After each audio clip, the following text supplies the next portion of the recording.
And now we're live. Hey, everybody.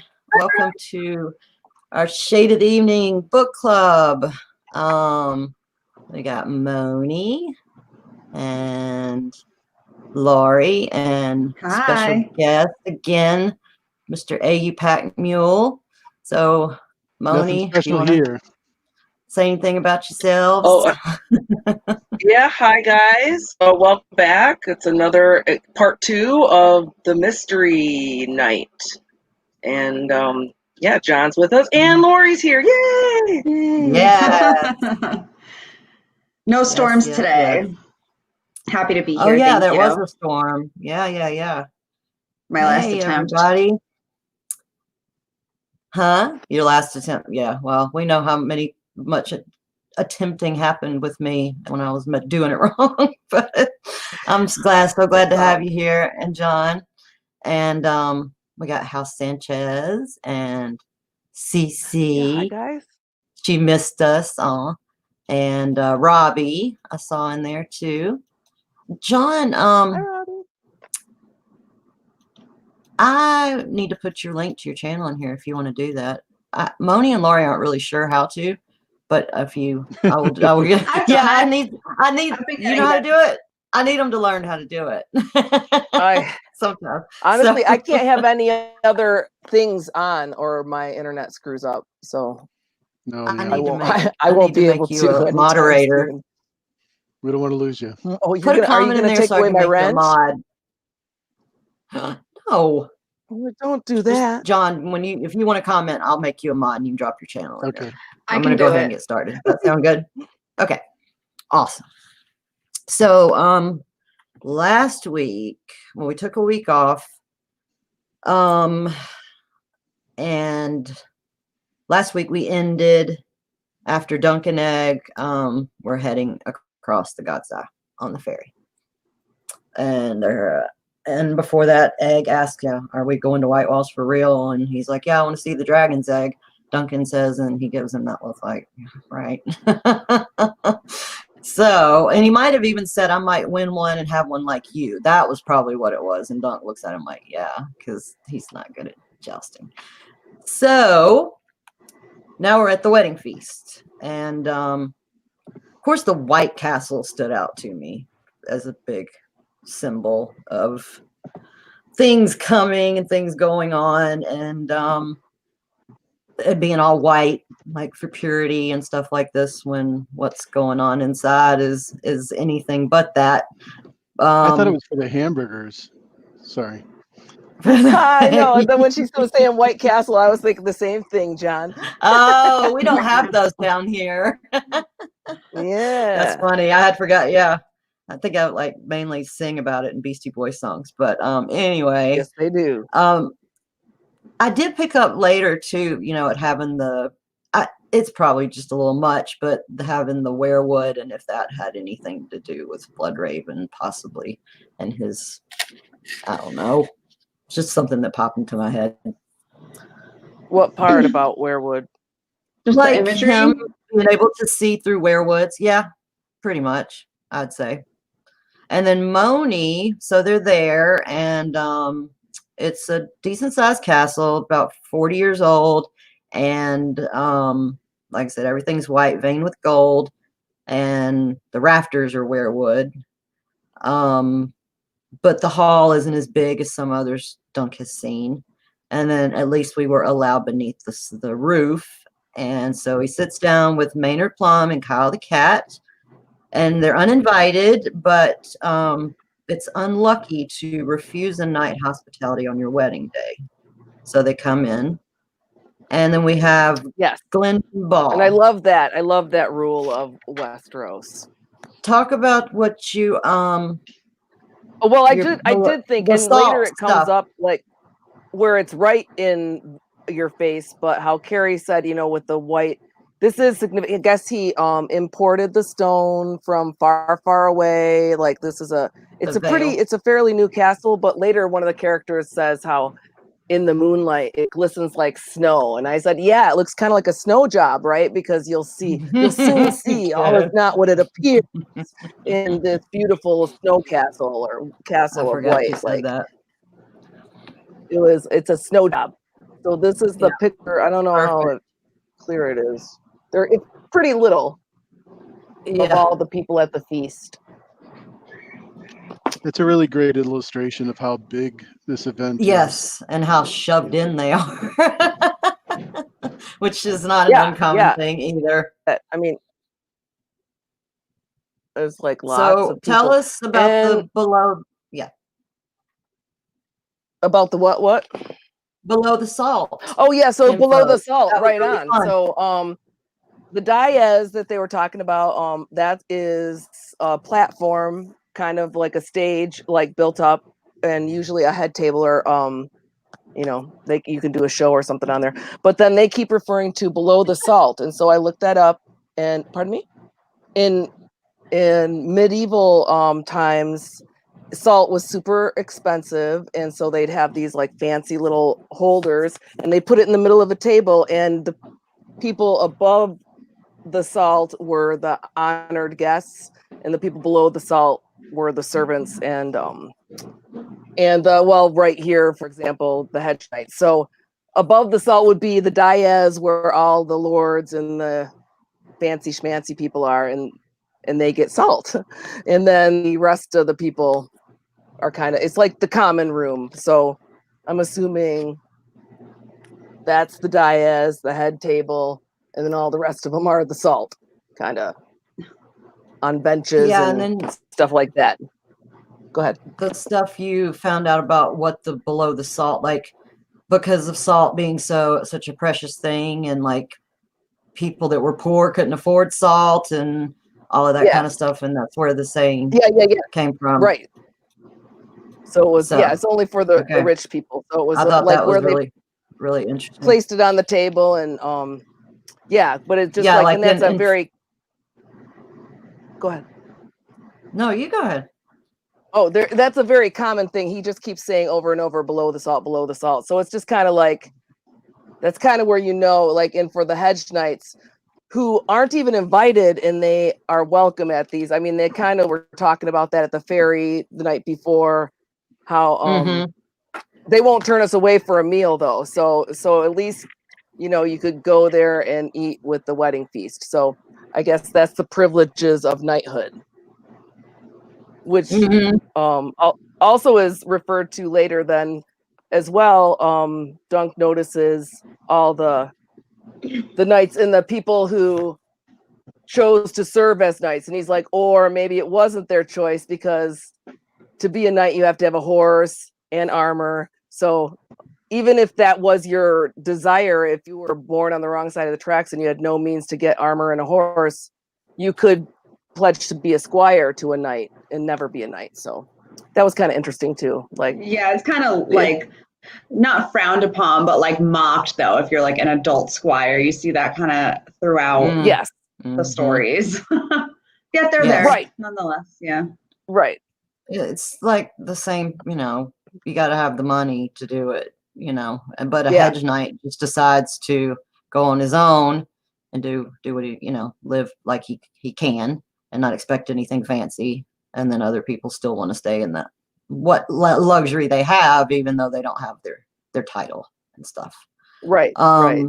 So like Glendon Ball, who's coming up, he comes up next. Trying to get into the wedding feast, and the steward makes sure to say very loudly that Glendon Ball had no son. So he starts bringing up Morgan Dunstable, who was, I believe, the guy that knighted him. I don't think he was the guy that was a squire that helped him, help train him. I think Morgan Dunstable was the one that took his sister's maidenhead as payment for knighting him. Yeah. Yes. I think that's right. Okay.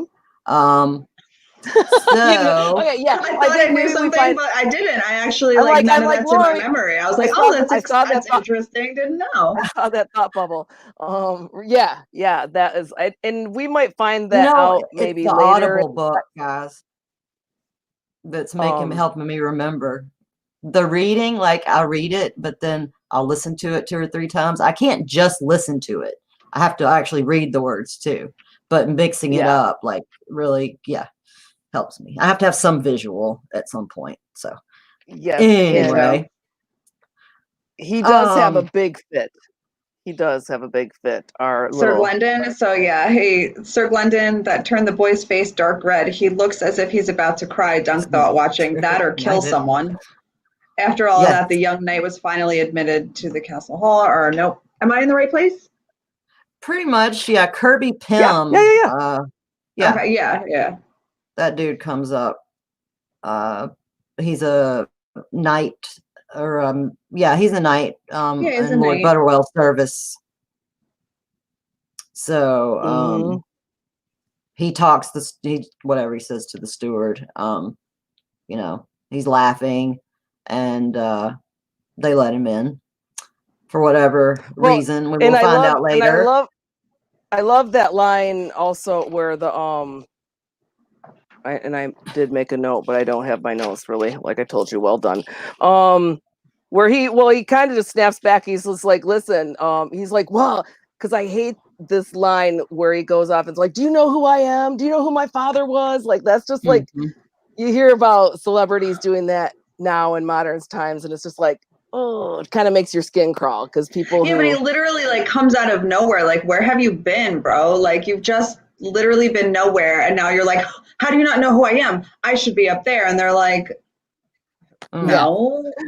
Like, they just didn't even want to let him in the first place. It's just, but it's also like, if you think about how old he was, he's got to be like 16, right? 16, yeah. Because it was like, if he was dead when, conceived, and then when his dad died, he has to be like about 16. And you think Dunk and the Hedge Knight was about that age. He didn't act like that. Right. No. And this guy, he's funny. Well, I just think it's funny how he is just also like in the steward, the under steward was just like, he's like, do you know who my father was? He's like, probably a noble knight or a mighty lord, same as many of the guests who are here. So take a seat or basically hit the road. He's like, but either way, everybody else. like pound salt. But it's like, what do you want me to do about it, kid? Like, basically. So I love that though, because I just think it's just like one of those things where it's just like, oh, do you know who I am? Do you know who my dad is? And it's just like, somebody important, just like all the other people here. You guys are all super important. Just like, you didn't even have an invite. I mean, like, that's the thing. Like, these guys are showing up as uninvited guests, and like, you would have a fit like that because you want to like play in their tourney. Like, that just not kind of seemed funny to me. So. Like, about Pym and the whole situation, I wrote for laughs with a question mark, and then I'm like thinking he could be an important name for the cause, question mark. Peek offers him, then I read what actually happened, so I'm not gonna say that now. But I know. Because that was my thoughts. Like, why is Pym doing this? Is this for laughs? Is this for, blah, blah, blah, blah, blah. Wait, what did Cece say about heraldry? Let me see this real quick. Our little expert here. Are bastards and by law of heraldry unable? Oh, those are. I think would you have to reverse it? Connected. Yeah. Legitimize. He's saying that if he is Fireball's son, he would be a bastard because. Yes. And he should have inverted. Like that. Glendon would be a bastard, so therefore he couldn't use his father's proper sigil. Right. You're right. I didn't even think about. Yep. He's probably Good call. I didn't think about that either. Yeah. That's why CC's on. Right on top of that every time. Yeah. I know. Yay, CC. I also wrote, we were talking about like comparing the two, Duncan is this guy being amazed that he's allowed beneath the roof, he never takes anything for granted. He's thinking about how much it costs, and then other things like positions he doesn't take and stuff like that. So Yeah, he's just happy to not be chewing on salt beef for 30 minutes. Yeah, gross. And you know, Glendon's probably been getting crap from people his whole life, you know. Yeah, you can totally picture him like that kid just like looking down mad all the time, like talking to himself and like kicking rocks, you know? Yep. Yep. Totally. Yep. I'll show You know, them one day. I mean, maybe it happened just is now starting to happen since he's only 16, but you know, you never know. Night's coming around where he's living at the brothel, you know. It's this guy, it had to be a rough life growing up. Egg is not so fortunate. It's only for lords and knights, and the tables in the inner yard for squires, grooms, and men at arms. And Dunk thinks if you really knew who this kid was, you'd put his butt on a big old cushion up there in the front of everybody. Right. You know? Right on. Love that one. But wasn't this whole event a bastard's ball? That's awesome. Nice. Nice, Maud Mary. Good job, Maud Mary. So yeah, he's got to hang around older guys, men at arms. They're not, you know, they're already in service to Butterwell, and let's see, squires are not many of them are Egg's age. Most are older and seasoned fighters who'd long ago made the choice to what y'all were talking about, serve a knight rather than become one. Or did they have a choice? Knighthood required more than chivalry and skills at arms. It required horse and sword and armor too, and all of that was costly. So then Dunk, you know, is obviously like, hold it. Don't talk. You sit down, you might learn something, you know? Just be cool. Just be cool. Yeah. Yeah. So then that's the talking about the fighting on the, it's better than the fare below the salt will be better than the pork, or what is it? Salt beef. Sorry about that. Yes, because that's what they're served. Sorry. Yes. Like, I like this a little line. bit farther ahead. Go ahead. Peasant's pride is lordling's shame. Something Sir Arlen used to say. And then Glendon comes in. Yeah, this cannot be my proper place. And he got dressed up, lace on him, and all this kind of stuff. I think I skipped a page. Hold on. No, I didn't. Well, I just thought that was really funny, like that. How, yeah, like I said, and like these guys, nobody has like an invitation. These guys are just showing up, and he's still gonna have a fit. Like, I just think it's funny. It's maybe that is his green behind the ear. Well, I don't know. No, because he would know better growing up, even where he grew up. So. Yeah, like he's a little feisty. It's the medieval version of wedding crashers, right? Yes. Like, it's legit. Like, these guys all like have. We can crash this wedding because we're hedge knights. They won't turn us. They won't turn us away. It's bad luck, right? So. Yes, what John said. That's something my dad. He always says TMW, which is too many women. Like. So I hear you, man. Anytime you need to pipe in, John, feel free. Please. Yeah. Okay. I was talking to Hector. yeah. I figured that's who you're talking to. So then George goes into the food, and we were kind of having a conversation about all of the descriptions of food and like how much he gets into that and how it's very anthropological and very, you know, the world building that he does. You just that's a big part of it, because in the Song of Ice and Fire series, it's always describing like seems like every meal anyone ever has together and like every course that's served. No surprise, there's a cookbook for sure. Right. Yeah. Also interesting that it's consistent with the Song of Ice and Fire. So basically, you know, for the last 300 years, they've had pretty much the same menu. Yeah. It's kind of strange. I mean, if you think about modern times, yeah, Exactly there's no right. McDonald's 300 years ago. No. Right.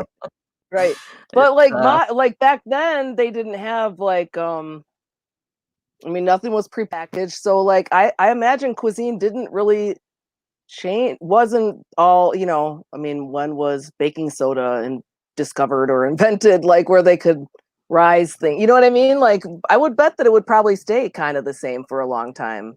I mean, like different fashions come in and out, but like really, what do you do back then? Yeah. Everything has to be fresh or stale or salted, like beef that you could carry around or, you know, forever in a day. I guess the salt beef can be like, you know, it's like jerky, I guess.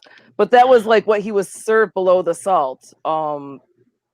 It was salt pork soaked in almond milk. So I guess that was like much fancier than his salt beef. That was, but I just was like totally bummed at first. I was like, ah, oh, what? It was served salted pork just because we have such a thing in our head about the salt beef that I was like, salt pork, but okay, that's why I got confused. It was soaked in almond milk, so I guess it was much tastier and peppered pleasantly. Like, yes, George is so descriptive in these. And he always is, I guess, about food though. Yes, and they dug out line right out of Lord of the Rings too, right? When Merry and Pippin were on the wall, John, Isengard, and they're like, yeah. No, go ahead.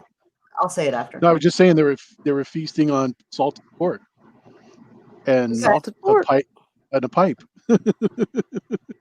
Nothing wrong with that, right? Like that's the stuff, finer things in lives. Yeah. So that a ton of food. They got a ton of food. I am not. I have watched the Lord of the Rings movies once, and I have never read the books. Oh well, then you would know. I've never read the books either. Don't you think? Sorry, I have to leave. The mailman is calling. No, okay. What? I'm like, I've read the books. I love them. But he's like, I'm here. Shame. Wait. Riding my belt. I've seen the movies a bunch. Shame. No, I am gonna get to it. It's just I always read a lot of stuff, and it's just I just haven't gotten to it. Okay, we still gotta finish the mystery night.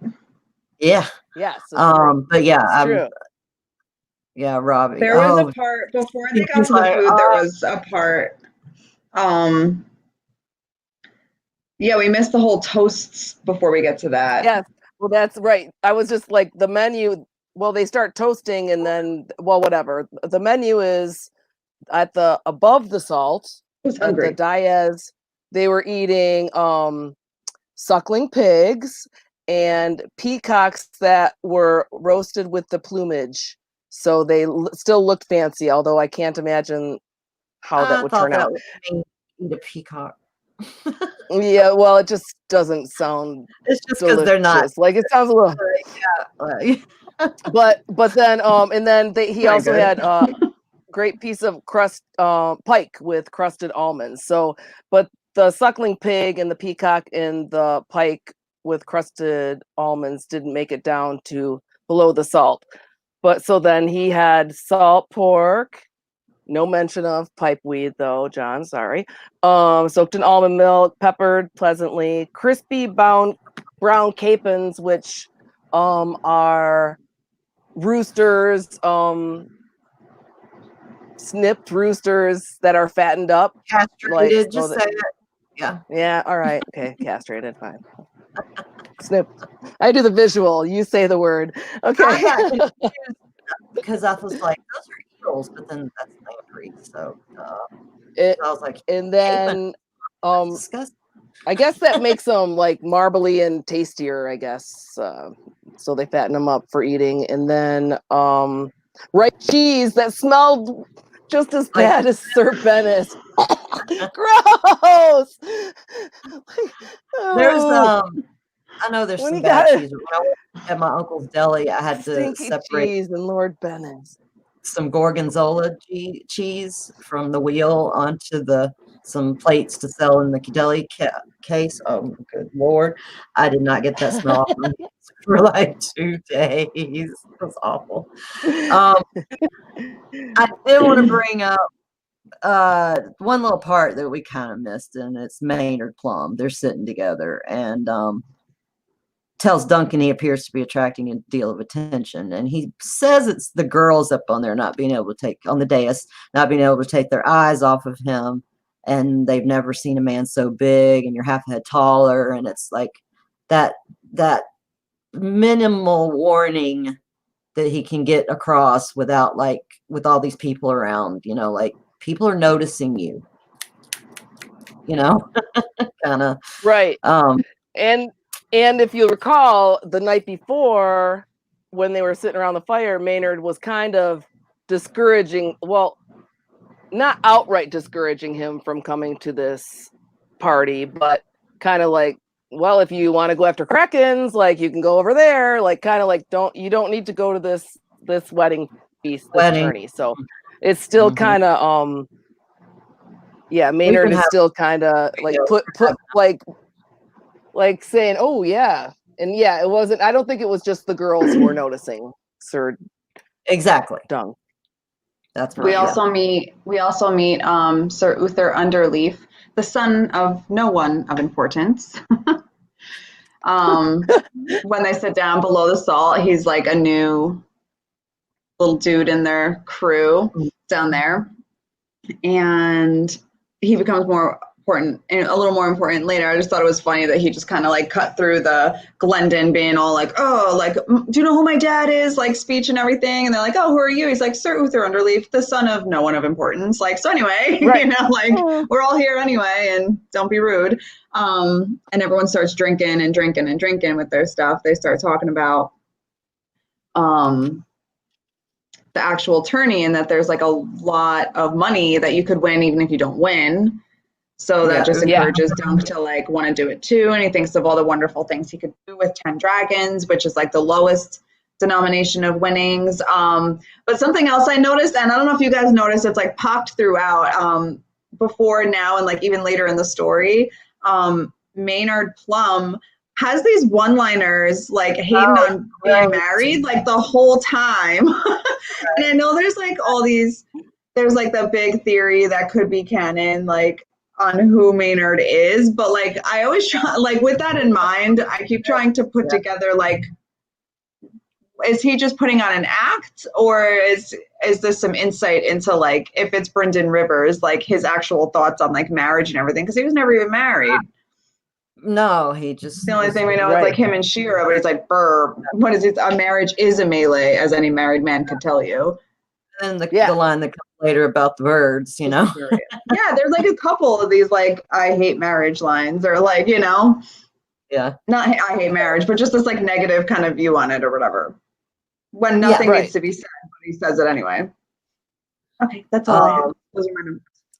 Oh, that was great. And they keep drinking and drinking and drinking, like a toast to the king, a toast to the groom, a toast to, and then a bunch of them, a toast to Bloodraven, Brynden Rivers, like hand of the king, and quite a few people. That was Lord Frey. Do not drink. So we have, sorry, and to Lord Frey, cheers, and his daughter. Then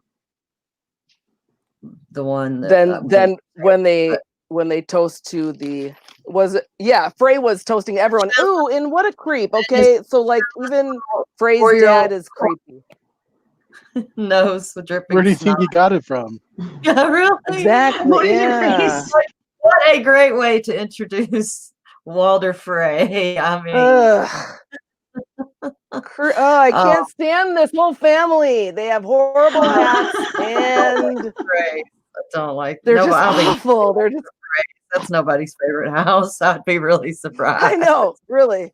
Like, nobody likes them. I think Epstein's favorite house is House Frey. Who? Oh, ooh. Epstein. Sorry, too soon. Could be. Oh, like Jeffrey. Yeah. Took me a second. Yes. Sorry. I'm like, Epstein. It's all right. No, like Epstein Barr. No. I'm like, wait. That's perfect. Sorry, I work a lot. This doesn't come up at work. She does. She does. Like real adults. So Thanks for talking to me. So who was? Yeah. I mean, it said in my notes. I don't know where exactly, but like, so who was the one who tips it over? Like, is it Gormy? Is the one who tips it over when they cheers? Oh, Glenn. Okay, Glendon was the one. Yeah. And then they said about equal number of the people below the salt. Half of them didn't drink, Dunk's and half of them did. do it. And Dunk was like, what do I do? Because 1,000 eyes in one, once again, like, which isn't the joke. It's like he's totally paranoid. And like are on the side of caution on this one. Cheers. Right, here. Like, so, but he did notice right? that half the guys didn't. Frey toasts the king, and he held his wine cup out over the water basin, and then Lord Butterwell and his grace's hosts, and then it came to his daughter, and then I give you the king's hand, Brendan Rivers, and then that's when Glendon dumps it out. He actually holds it over a basin for like 3 or 4 other toasts before it gets to Bloodraven, and then he dumps it out. And Maynard says, sad waste of good wine. I don't drink to kinslayers. He was a sorcerer and a bastard. And then Uther has to go and blah, blah, blah. Near as many lowered their cups or turned them upside down as Ball had done. Dunk's own cup was heavy in his hand. How many eyes does Bloodraven have? 1,000 eyes in one. I actually am going to go through someday and count how many times this is in this book. Probably He says it a 1,001 lot. Yeah, 1,001.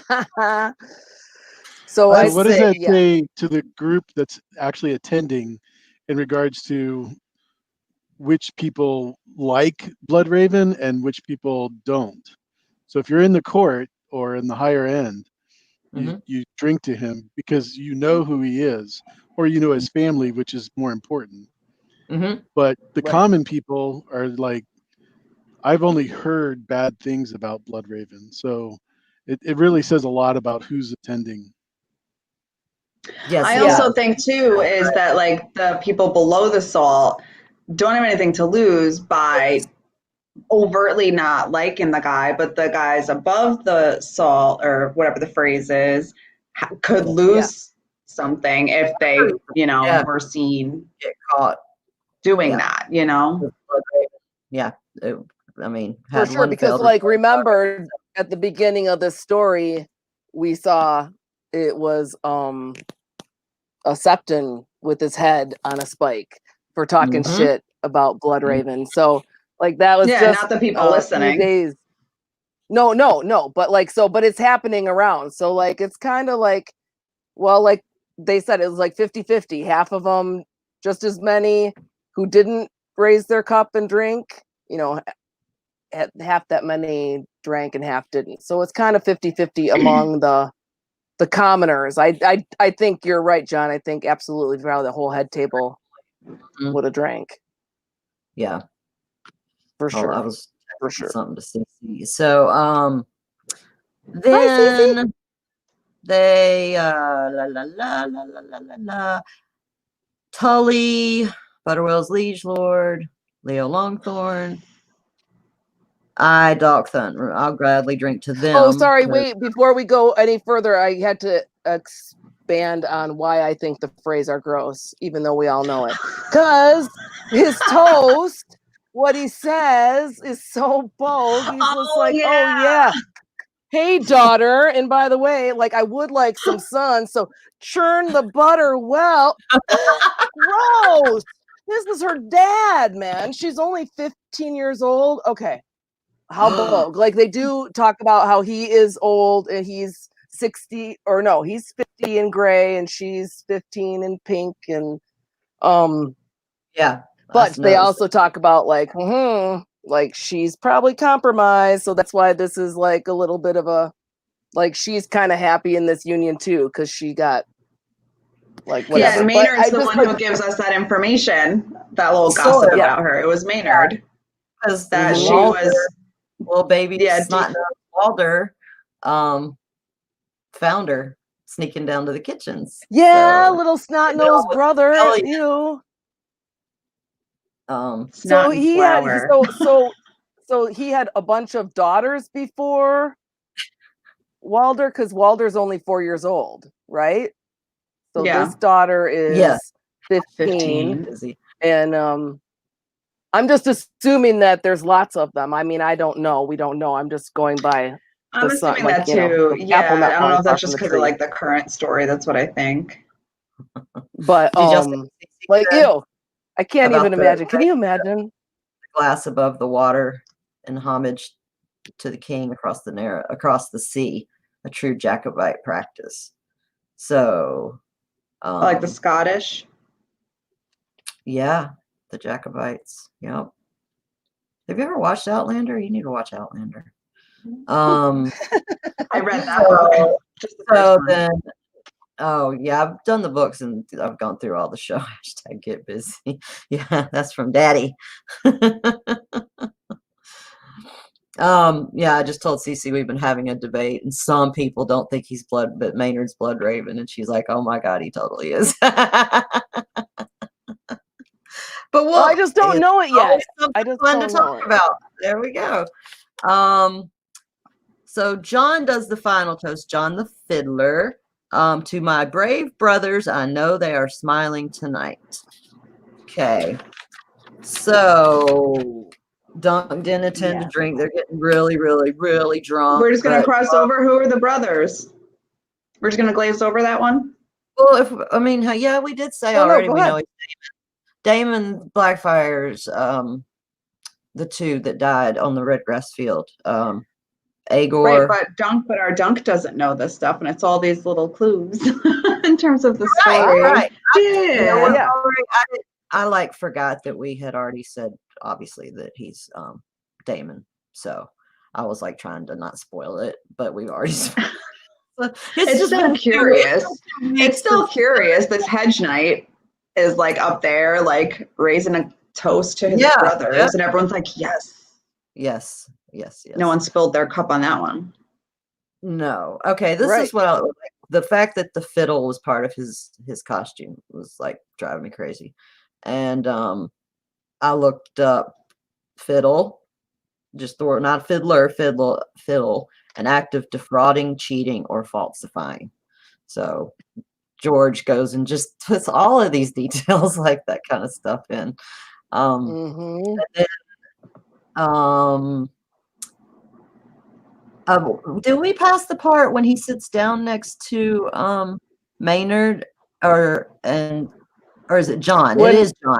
We haven't gotten there yet. And the smell. No, he comes up like it was right after all the food they've eaten, and now they're all toasting. And now he kind of comes down and is like, and Dunk's like, you missed all the food, like, because that's why he's there, right? So he's like, I don't know. He's like, well, they still got wine. It's good. Just scooch over, Sir Duncan. Like, and it's totally. At first, I didn't see the whole John the Fiddler cozying up to our hero, but like yes, flirting. Cece, it's obvious to me now. I didn't. The first time I read through it, I was just like, no, it was like. Yeah, on the reread, it's there. Yeah, on the reread, I was like, oh, yeah, okay. Because I was like, Cece, are you sure that there's a guy here? And she's like, yeah, read it. Yes, pay attention, Moni. So yes, and it's obvious. So, but I thought that was cute. Like, it's Sir Duncan, scooch over. Yeah. Yes. He comes up first in his outfit, like that just grabbed my attention so much. His white silk doublet had dagged sleeves lined with red satin, so long their points dropped down past his knees, and then the silver chain with the dark amethyst that matched his eyes. So, I mean, the clues they're there, dude. They're there. Adding up. But all he can think about is that the chain is worth. Dunk, our lucky drunken detective. Yeah. And then he realizes, wow, I got to take a whiz, but he knows that isn't polite conversation. So he's like, I need some air. It's so Bill and Ted. John comes up and says, do not trouble to search the hall for the champion. Here I stand, sirs. Feast your eyes. And then Glendon is like, who are you to like make these boasts? And John the Fiddler, are you a musician or a warrior? This is their little back and forth. And I can make sweet song with either lance or resin bow. And then he claps Dunk upon the shoulder. Be a good fellow and shove over, Sir Duncan. And the fiddler smells of oranges and limes with a hint of strange Eastern spice beneath, nutmeg perhaps. Duncan could not have said what did he know of nutmeg. Go ahead, Moni. I looked up about nutmeg, and that was like deceptive. Like that is a symbolism of being deceptive. And lime also can be. Like, really? I mean, like, so even though like, yeah, like different than lemon, like just a little, like, I didn't find it right before. No. Is this where the spicers come in? The spicers? Like the Robb Stark, what's their last name? The Spicers, Sybil Spicer. That's what I was trying to think of her first name. Oh, maybe. But I don't. This is anyways, all new it was just perspective for me. I just heard that just a little bit. Like it was just because they were all Carrie was on the fiddle, and I was just like, yeah, and what's up with nutmeg? And yeah, so it was I had it all written down. Yes, it was about like that they would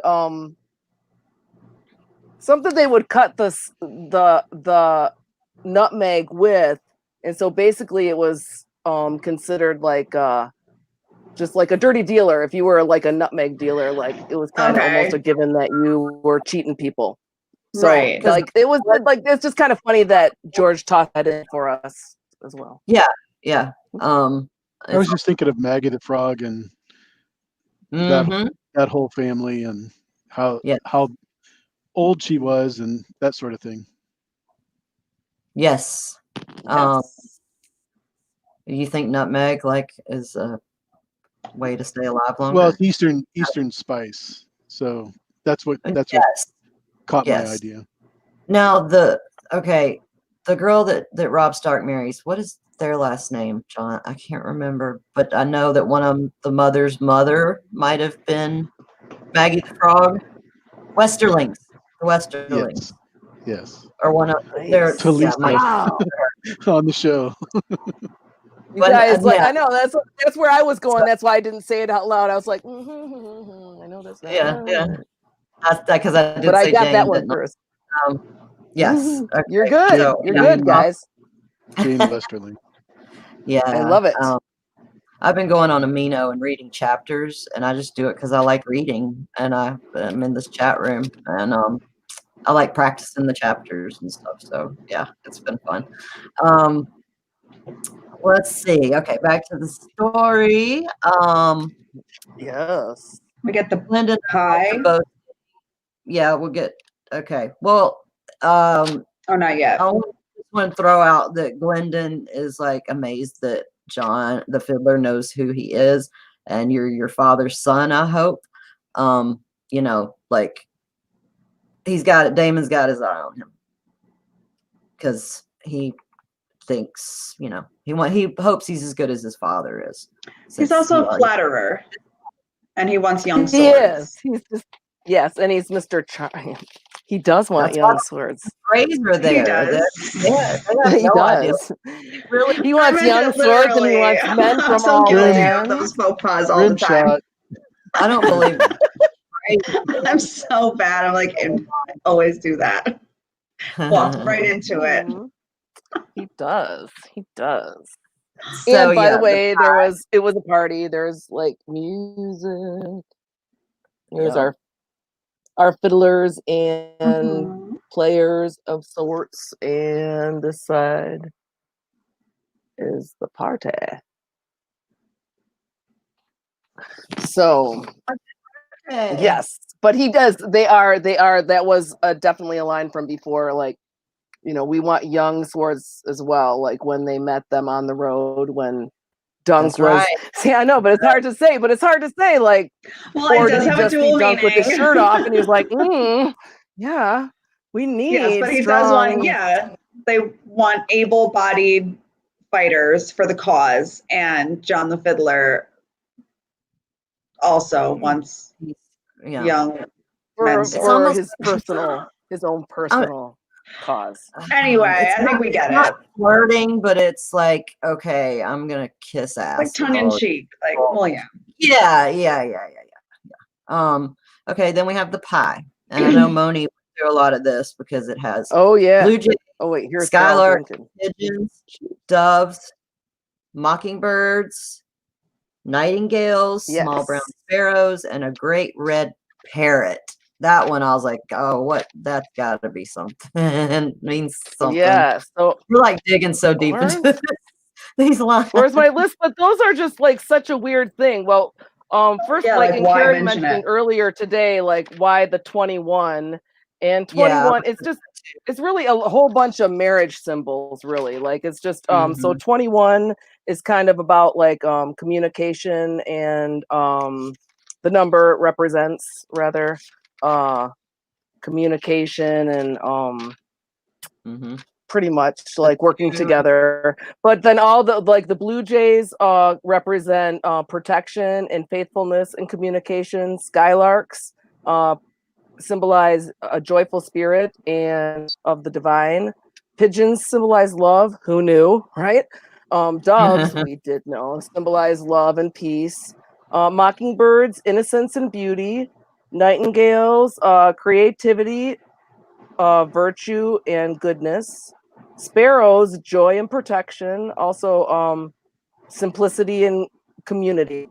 And then the great red parrot. I guess all parrots symbolize fertility, but then the different colors represent different things. And the red is unfulfilled desires. Ooh. So to have all of these bursting out of a pie. And so I also looked up because like gross. So what do you think about Sing a Song of Sixpence, right? When you hear about pie, at least bird pies, I did anyways. I know that nursery rhyme. So I looked up what that was all about. And basically the nursery rhyme, one explanation for it is that it's kind of based on Henry VIII and Anne Boleyn and their affair, and different things that were said to have been done. But another one that I found more interesting, because that's kind of like the regular, but I thought it was about pirates, and to sing a song of sixpence, the sixpence were a pocket full of rye. The pirate, Blackbeard the pirate, used that nursery rhyme as a recruiting tool.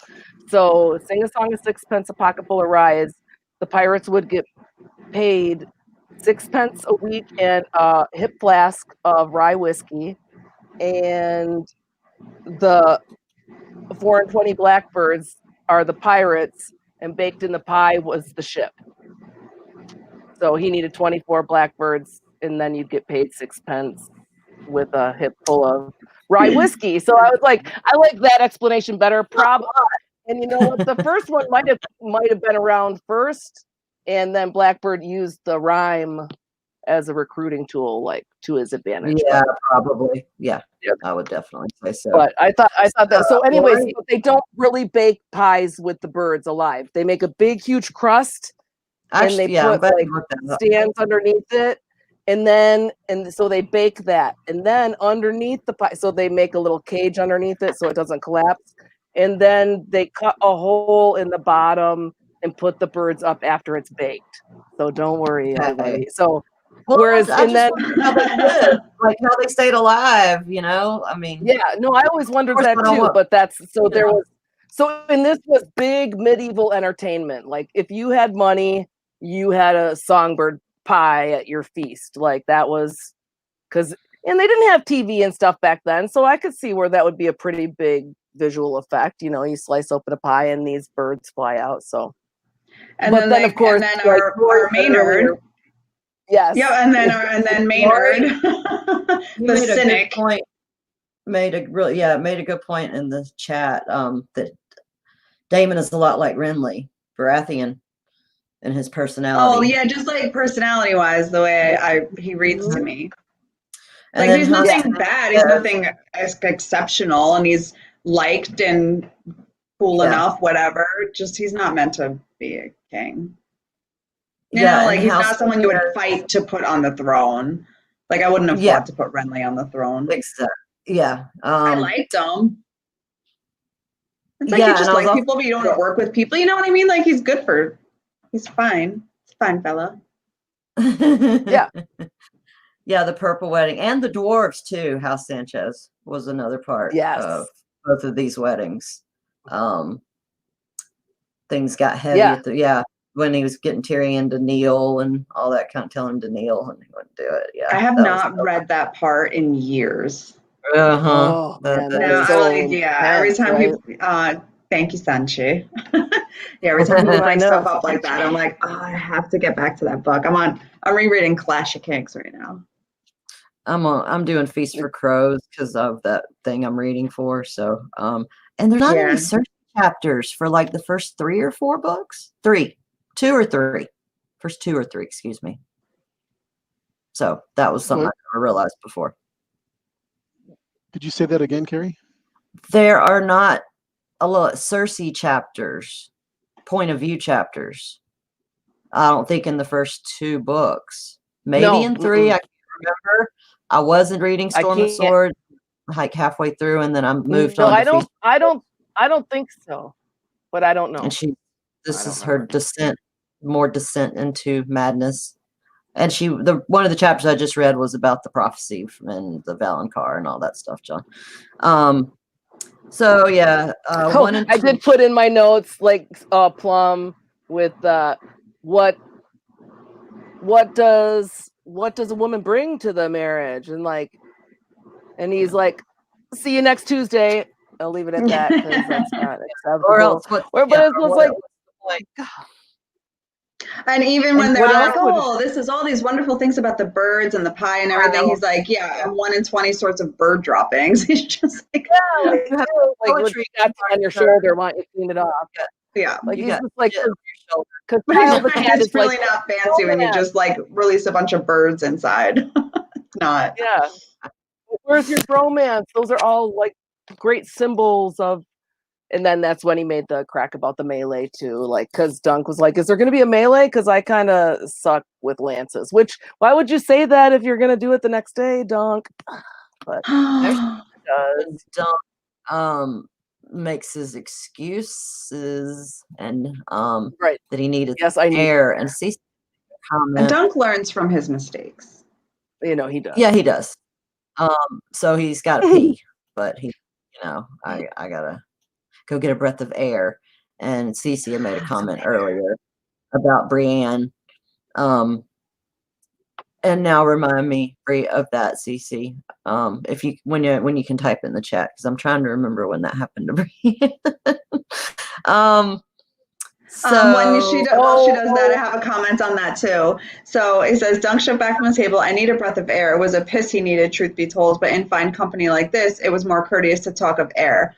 Remember in the Sworn Sword when he's talking to Rohan where they're on their horses in the middle of the river and he's like, it's a pissing contest. And she's like, whatever word she says, but she's like, okay, you're the first knight to actually use the word piss in front of me. Like, this is just, I don't know why I catch every time Dunk like learns his lesson, doing how small they are. Right. That because he said it in company like that to Lady Rohan, and now he's like, you don't say that in front of people like this. Like now he knows, I love that stuff. Yes. And yes, John's like, so good. Don't go. You're gonna miss hurry back. Hurry back. Miss the betting.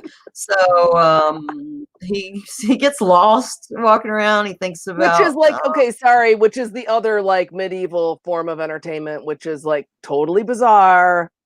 The betting ceremony, stripping the groom and the bride before they're what? Yes. Weird. Yeah. So weird. It's a weird Aren't thing. you glad we have TV? Yeah, I know.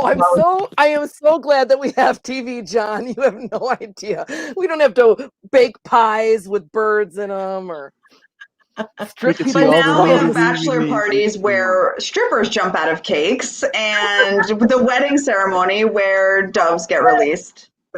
And actually, they do talk about that, like in my research about that. They're like, it's kind of likened to people popping out of cakes. They said that. People. Birds Yeah, popping out no, of people cakes. do it all the time. So Right, yeah, so- he's walking around and he's looking for a place to go and noticing tents and the jousting. What is the thing called? Where they built all the pavilion, Yes, like the little that's what I stands was for about the to say, lords. and the rest of the lances. Yeah, When he gets and lost, of course, the our hero gets barrier. lost and he, Such an easy word, the barrier. Yeah, that's what I was trying to think of. yeah, And yeah. he thinks he needs to find Egg to send him to the Master of Games. To Yeah, enter him. well, That's a squire's duty. yes. And he also, by the way, he also like saves, like he wonders, oh no, because Egg wasn't with him. He's always thinking of him, and he's just like, I wonder what they got to eat, like, ooh, even where they are in the yard, because he's below the salt, but Egg isn't even below the salt. He's in the yard, so he like saves him half of his capon and half of and some bread and some cheese too. That stinky cheese he sticks in his pocket for maybe later for my little of buddy. all things. Nice. But that's our guy. Like he's just thinking of a little egg. Our little egg. Yeah. So he goes out there and so then he sets off the dogs because he gets lost. He doesn't know where he's going, and they start barking. He's like, "Oh my gosh, they want to rip my throat out." Which, did you guys think that was a funny thing for him to think first thing when the dogs are barking? I just would have thought like, "Ooh, I scared the dogs." But then he's like, or maybe they just want this capon that's in my pocket. Like probably a little of both. Or they're Probably just barking dogs. Yeah. Right, exactly. They're dogs in a kennel, and you just walk by them. So, but then he's off and he's taking care of his business, and it's, I guess, colossal. It's like one of those better than sex excursions where he's just like, and then all of a sudden he hears these voices and he's like, and stops everything, which I've been told that's like a serious talent, especially for a gentleman, like to stop.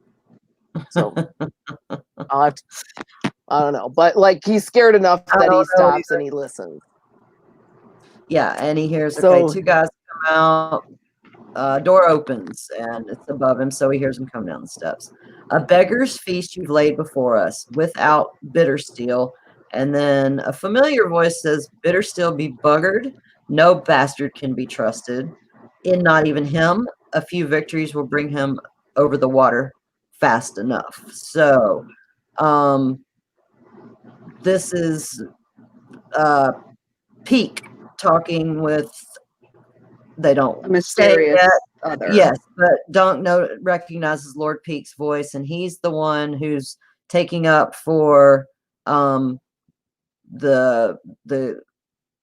Damon. So it's this mystery guy that's saying, Beggar's feast you've laid before us, and Bittersteel's not there, and then Peak's like, oh, Bittersteel, forget him, he can't be trusted. But if we win a few victories, it'll get him over here fast enough. Bittersteel is not providing any support to this at all. This whole endeavor. To put his son on the throne. Yeah, he didn't give like I did put down for a t-shirt. Sorry, we missed it, but he said, what I really need is a privy, not a prayer. I thought that was funny. How that was about like because he almost stumbled into the guy that was falling. the sept, and he's like, oh, maybe I should go in there and pray about winning tomorrow. And then he's like, oh, that's not like a holy thing to do. And he's like, I need a privy more than a prayer. Yeah, there was that drunk guy that like went by and could barely walk. So he's like, oh, I should pray to be put against that drunk guy who's gonna sup tomorrow. Yeah, but that wouldn't be very knightly. He's out chasing like some girls run, and that was a funny little story too. Like, so some girls running and running, and this guy's coming after, and he keeps falling down because he's so wasted. And Dunk's like watching all this, and then finally this guy like falls, and that girl's already run off giggling, and then he quit following her, so she had to come back to go get him. Like, come on, like you're chasing me. Let's go up to some naughties. There's just all kinds of craziness happening at I this was wedding. reading the goings on between AU and CC. She doesn't know if she'd be up for a betting ceremony. That's like if you knew that's what you were know in for, either. maybe you'd be fine with it. You know, like now, if someone was like, "You got to do this," I'd be like, "No, I don't." But back then, if that was what it was, you know. Mm-hmm. Plus, you'd be drinking the whole time. Well, yeah, I was gonna say, and you might get that much more wasted, right? Like if you knew that was happening, whether you had a say or not. I mean, your dad just told you to churn the butter. Wow. Yeah, the family undressing you, your own family undressing you. That's that's Yeah. where I'm like a little past the line. So well, and obviously everybody weird. isn't down with this because, like, we know, at least we know that tradition 100 years later. Yes, it still goes on in the north, but in the south, not so much. And Tyrion is not down for it whatsoever. He's like, no, not when Joffrey suggests that, like, about the betting ceremony. So, like, I know they do it in the north still in our later. Well, let me ask you this: if Joffrey wasn't there, would he still disagree with it? It was only because of Joffrey that. But I think so. I think Tyrion wouldn't be cool with his bride, any bride of his, like, being undressed. It was one thing for him to go to brothels. I don't think Tyrion would have been down with. I mean, maybe it was just because it was Sansa and it was Joffrey doing it and torturing her, but I don't know. I don't like it. Like, it's one of those things where I think he's like so more sentimental, even though he comes off as crude and crass and he just likes to drink and know things. But it could there's be that little he doesn't part want to be seen naked too. You know, that like sure, that's the other part, right? So, very true, very true.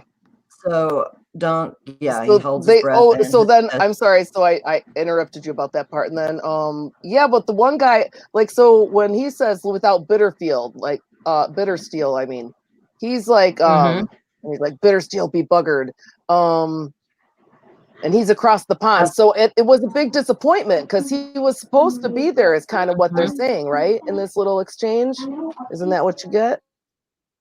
Like, it just seemed like, so then they're like, well, who cares? But then once we get a dragon, you know, we won't even need him. And there's just like, yeah, okay. Like, it's a dream about a dragon. Like, so they kind of go back and forth. Well, I think they would need him since dragons and Targaryens go together, like as a dragon rider. But yeah, having the dragon, that's huge power, and of course he dreamt it. So you know, and Peake is telling this mystery guy, Milkblood. Oh no, I'm sorry, the mystery guy. I'm very sorry. Old Milkblood expected the boy to have it, and so will all the rest. Glib words and charm cannot make up for that. So John the Fiddler / Damon and his charm and everything, and then a dragon would, and he dreamt of a dragon. I promise you, Bloodraven is not off dreaming. We need a warrior, not a dreamer. Is the boy his father's son? And just do your part as promised and let me concern myself with that. Once we have Butterwell's gold and the swords of House Frey, Harrenhal will follow, then the Brackens. Otho, the brute of Bracken, who is not there at this moment in time, knows he cannot hope to stand. So they're planning all this to get the Frey men, and then after that, everyone follow suit behind. Harrenhal, the Lothstons, and there's other families around that end up, you know, the Brackens, obviously, and some other people that aren't in on all of this that's going on, this conspiracy to put Daemon on the Iron Throne. So what did you guys think? Strong.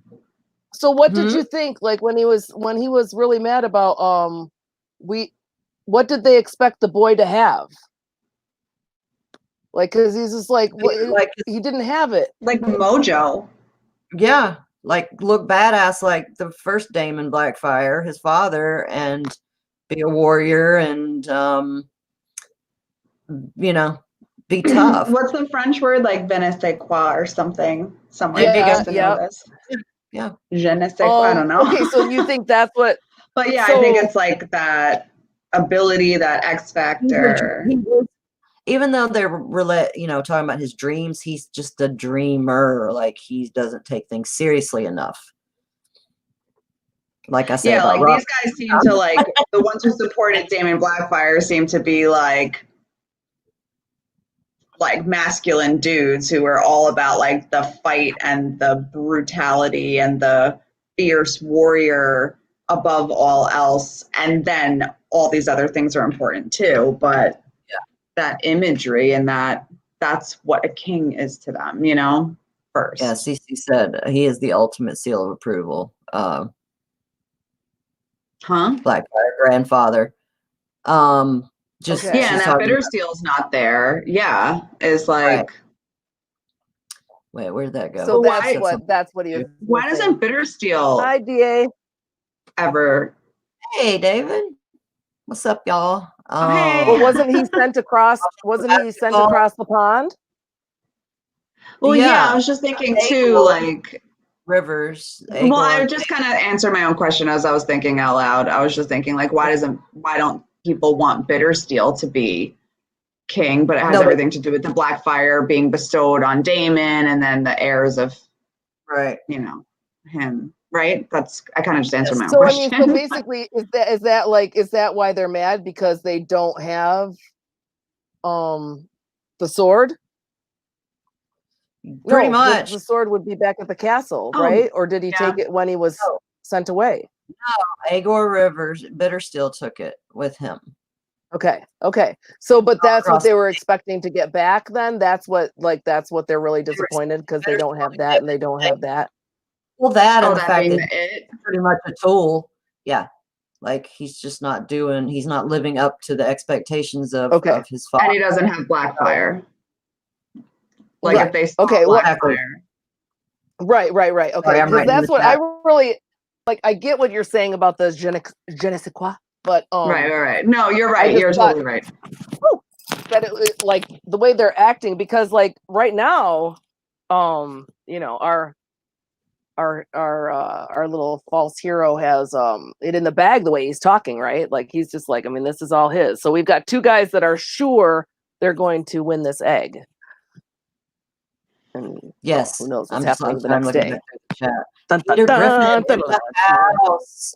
Hello, Peter. Remember in this times well, that's all right. Just going off what like Cece's saying too. Remember in this times after the death of dragons, the sword is the ultimate Blackfire symbol. Funny, back then the sword was cool and important, but not all that. But not at all that. But yeah, that's the thing. So like if Bittersteel had Blackfire, would they follow Bittersteel, or was it more that Daemon was bestowed Blackfire and therefore they want his sons? Like because his line is the rightful line, not Blackfire itself, because it seems like whoever Bittersteel backs, but why isn't anyone backing Bittersteel if he has Blackfire? So I think it does just have that double meaning, and like everything else just makes us think way too hard about it. right. It's like, because like that part I was so confused. Like I thought I knew what was going on, and I listened to it one more time today, and I was like, wait, well, honestly, I got confused when I listened to it one point during the day today when they were talking about, is he his father's son? Like I switched it with Gormy in Fireball.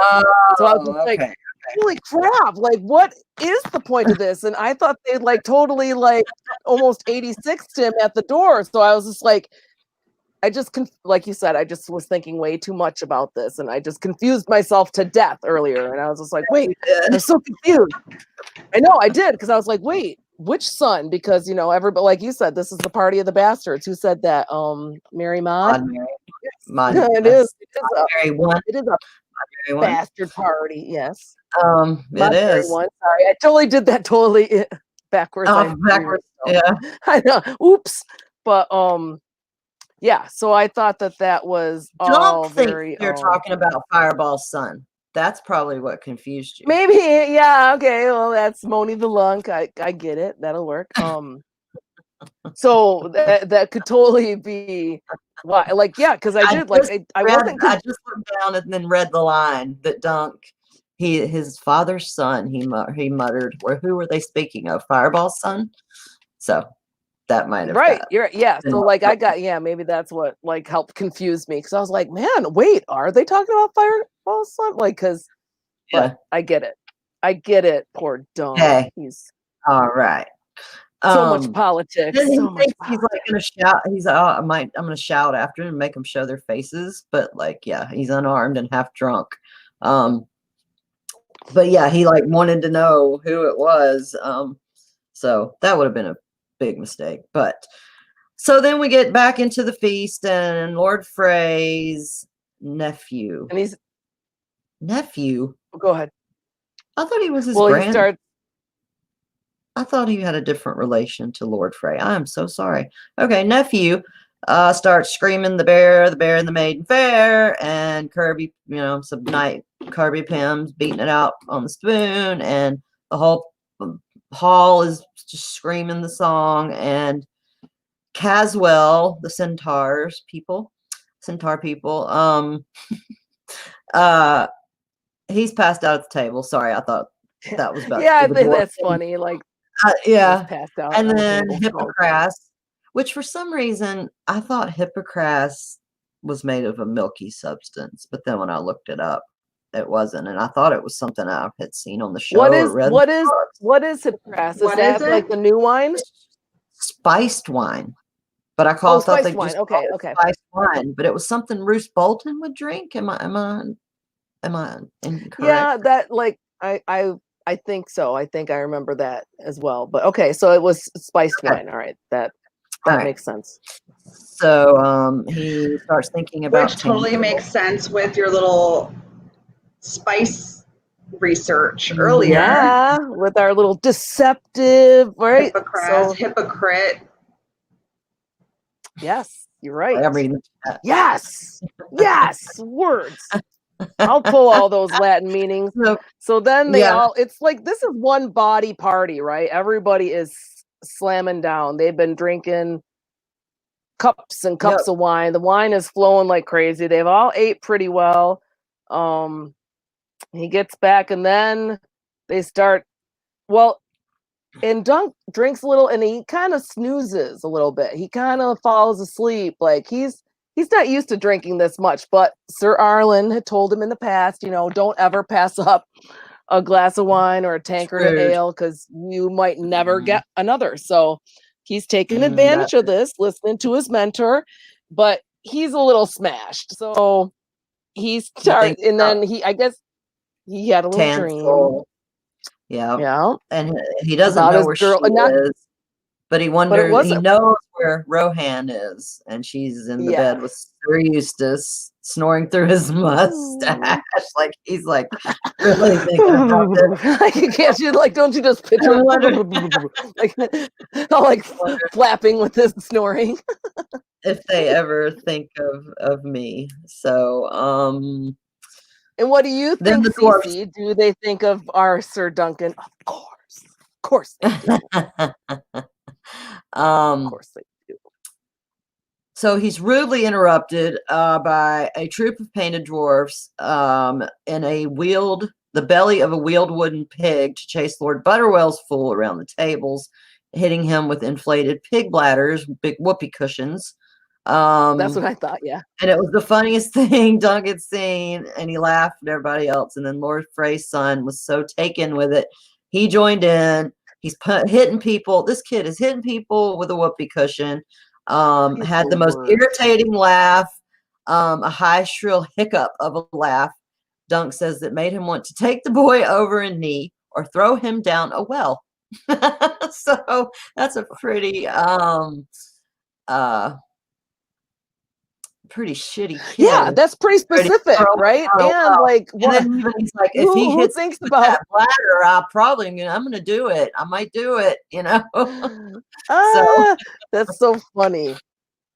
And like, we all know like that one. Like, you got to wonder if the rest of the party was just like, okay, who brought the annoying kid? Oh, okay, it's Walder Frey's kid. And then it's just like, and then like, not only is he annoying and laughing at everything, then he gets up and like gets in the middle of the entertainment, and like everybody's probably like, Like, you could just see, like, yes. whose kid is it? It's his kid.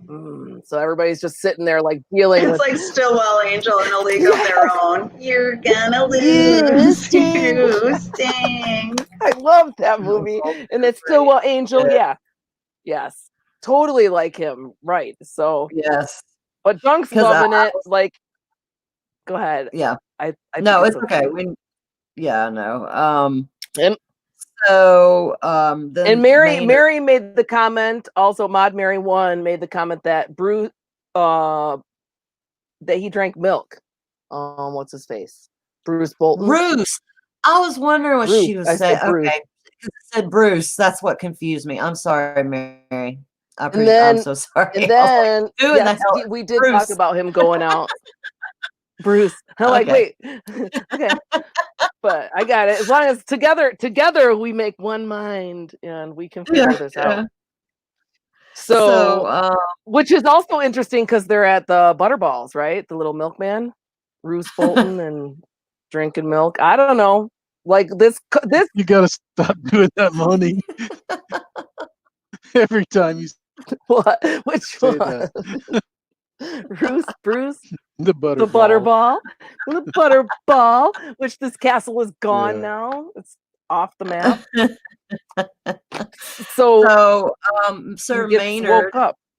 Our possible, guy in disguise is talks about how little Walder Frey found his the bride creeping down to the kitchens. Oh God.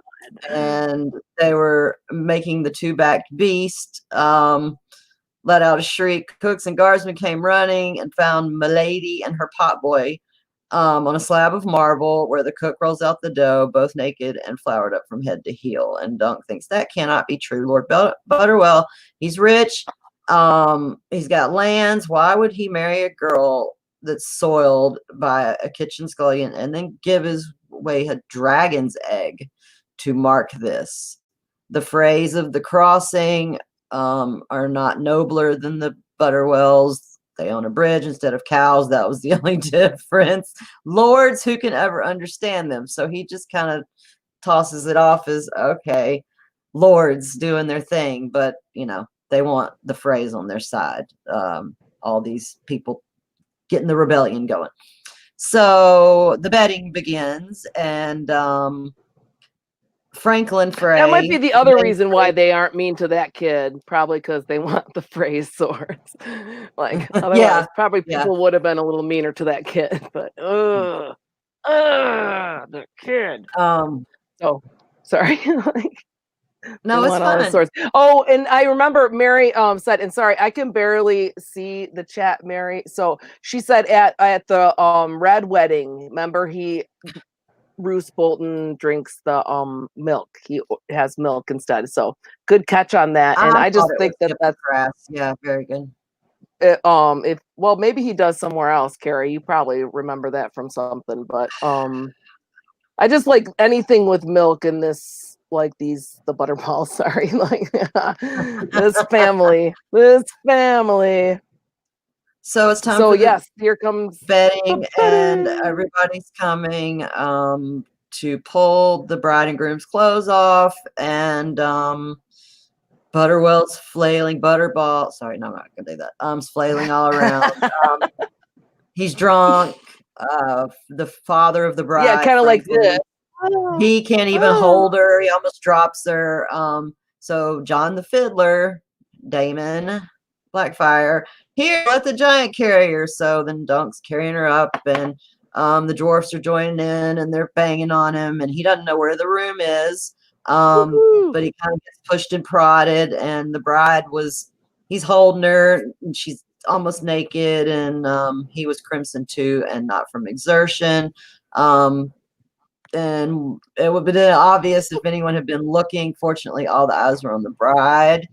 And so it's a large bed chamber, Moorish carpets, 100 candles in a suit of plate, and it even had its own privy set inside a stone alcove, small stone alcove in the alcove in the outer wall. So what we were talking about earlier, with the dwarves. George points it out. But I just remembered the Red Keep has those too, because we know about that with Tywin, right? Yeah. He has a privy in Red Keep, so it's not unheard of to have. No, but it's just something. Yeah. I mean, but it's kind of, you're supposed to look at it as like, oh, it's fancy, but it actually comes into play as something later. So he plops the bride on the bed, and there's a dwarf that jumps on her and messes with her, and Dunk picks him up, hauls him off, carrying him once he gets to the door and sees the dragon egg. And it was on a black velvet cushion. It was bigger than a hen's egg, but not so big as he imagined. It's red, shining bright as jewels, but it also, that was just it for that sentence. So he drops the dwarf, picks up the egg. In it, and swirly black too, so that's cool. And thinks you could crush a man's head in this. Yeah. The scales were smooth. Yeah, the rich red seemed to shimmer, blood and flame, but there were gold flecks in it as well, and whorls of midnight black. Isn't that Lady Rohan? Blood and flame? Isn't that? That was fire and sword, wasn't it? Fire and sword. Oh, see how easily I get confused. So yeah, but I was like, oh wait, was that like Lady Rohan? Oh look, and here's. Yeah, we're talking it out. It's good. We all do it. Yeah. So he's just holding the egg. Yeah. But he's like dazzled by it. He's about to toss this dwarf out because they were all, everybody was in on this whole thing, and the dwarves were all over, and he was complaining about how he almost tripped on him, and then he goes and he finally tosses her, drops her on the bed, and then one more comes up, like a little, like another time, so he grabs him and he's gonna toss him out, and then he sees the egg and just drops the dwarf, and it's almost like what I picture is that he scattered. So even though Dunk created the distraction, I think that one would have been left in the bedchamber anyways, a dwarf anyways, with all of this ruckus going on. That's kind of. She needed to zoom in of that image. I like the next image of Dunk holding it because it's so small in his hands. So a guy he doesn't know is glaring at him. Yeah. But I mean, you can show the other one for CC, obviously. I don't care. A big man with coal black beard and boils. It was the voice that made Dunk blink, a deep voice thick with anger. And this is the guy that was with Peak that he heard when they were walking down the steps. And he tells him, put that down. I'll thank you to keep your greasy finger off his lordship's treasures, or you wish you had. I meant no harm. Dunk the lunk, thick as a castle wall. And he goes out the door. And he wants to go, he decides to go up instead of down because he don't want to be around the women. You can hear naked Butterwell coming up the stairs to bed his new wife. He's like, I don't see that. So he curtails it. Yeah. I'm not going down there. I gotta get out of here. He thinks, why did I go and touch a dragon's egg? And it makes him think about the puppet show and the wooden dragon that where all the trouble had started at Ashford. And it makes him feel guilty. It always does, because Thregenben died to save a hedge knight's foot. Take a lesson from that, lunk. It is not for the likes of you to be messing about with dragons or their eggs. Little late for that, Dunk. So here shows up John the Fiddler. Well, just Damon. I don't know. Y'all want to just call him Damon for now? he pops outside and he's like, outside. And then he's like, oh, the fresh air. And then he's like, ooh, I don't know if I feel so good. And he kind of puts his head on the parapet and then ta-da! Yeah. And the fiddler comes out. Hey, boyfriend. It looks like snow.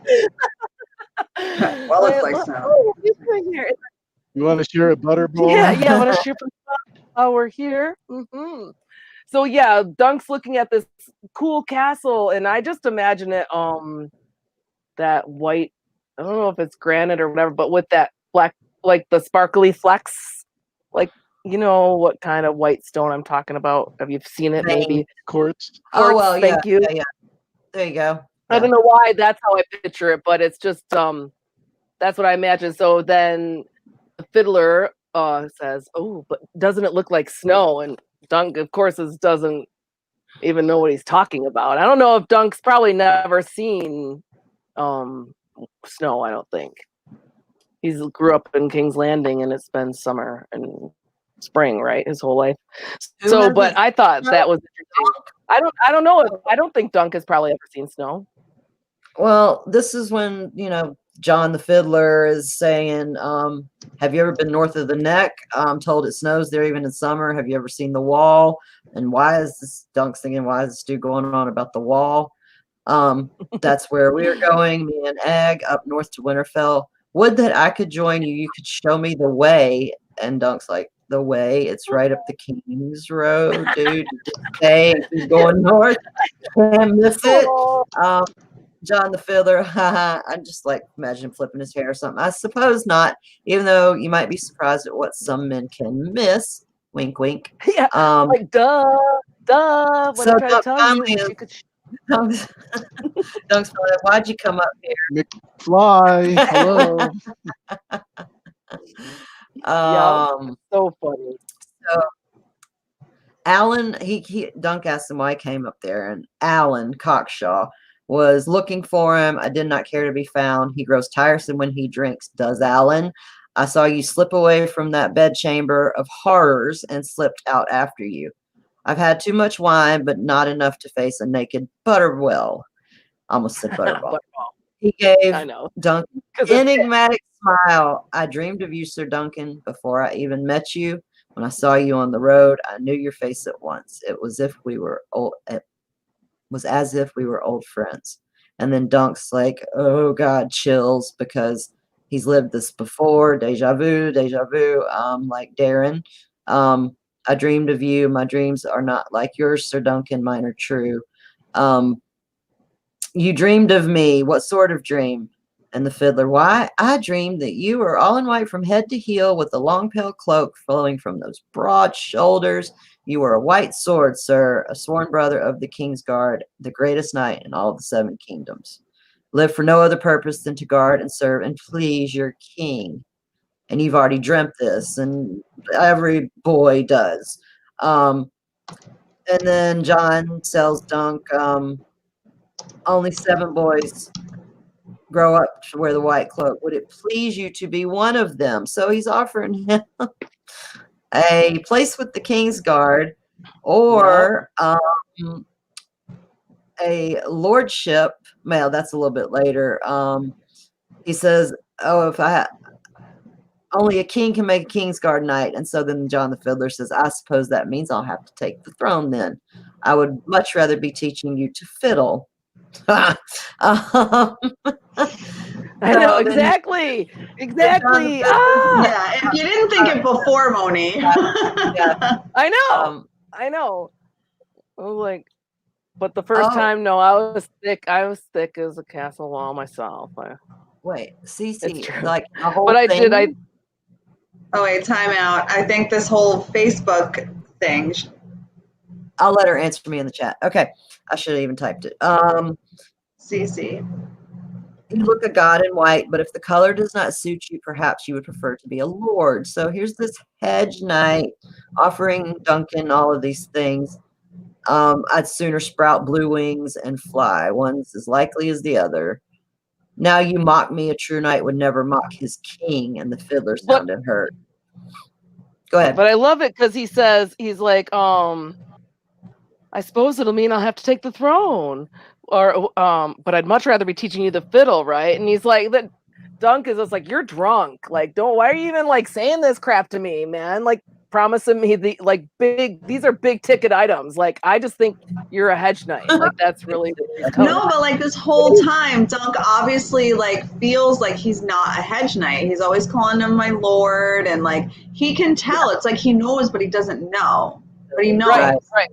So then he says, like, you're drunk. And he's like, wonderfully drunk. Like, I could just see him, like, just, like, so flamboyant and so, like, no, like, if they were drinking champagne, bubbles.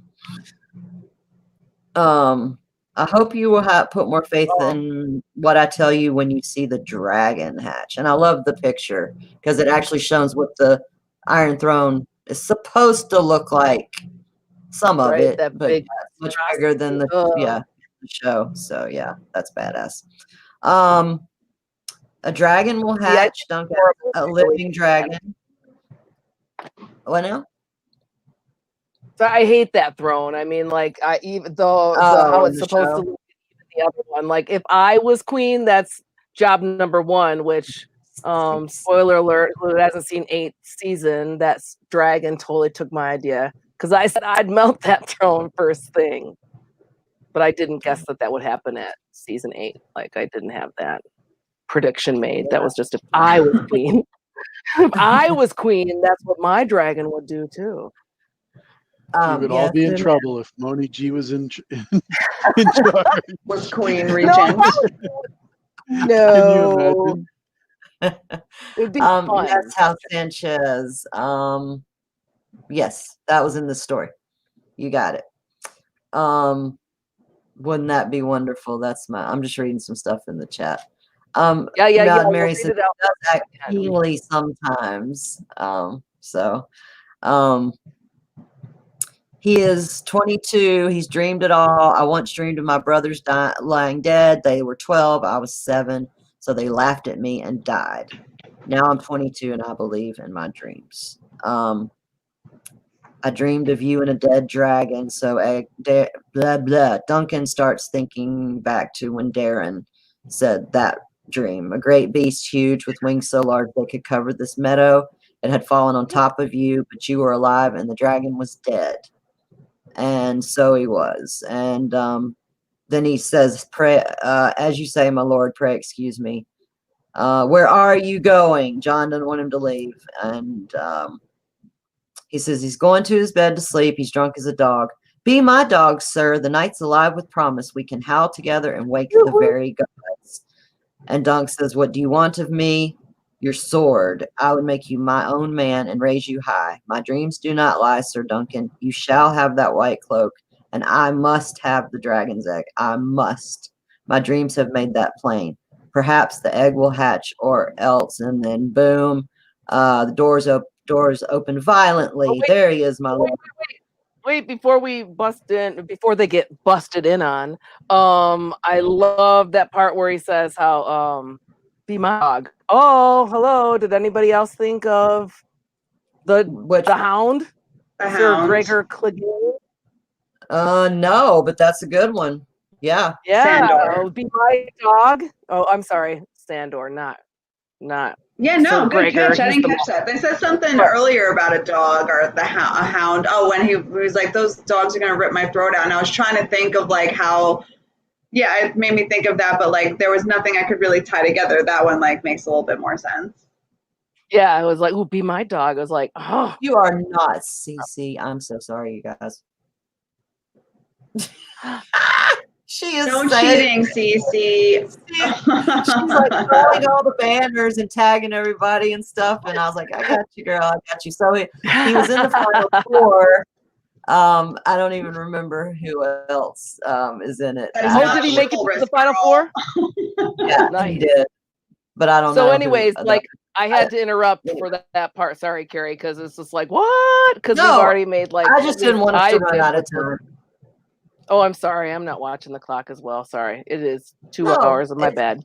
So we got 5 pages. They bust in. Okay. Yeah. Yes, they do. Bust in on him, and it's just like, oh. And they all live happily ever after. Goodbye.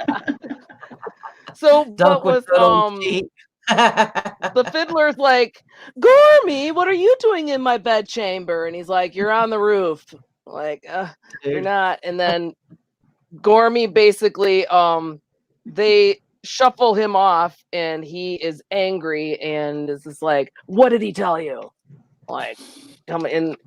Dunk's like, he's like, what did he promise you, rather? And he's like, that a bunch of crap. That he'd make me a lord in Kingsguard and give me blue wings. Like, because Dunk's a little wasted too, so he gets a Yeah. little sassy because he would never ever pop off like that unless he had some spirits in him.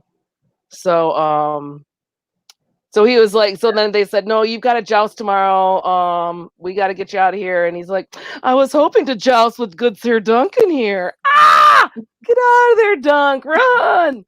But so they shuffle him off though, and Gorman Peak has a lot. And then Gorman, and he's got his hands full, right? Yes. Taking care of this dude. You can't get this No pun intended. Or maybe. So that's funny. So he wondered who this Lord Gorman, or who are these? Who are these guys? Pym.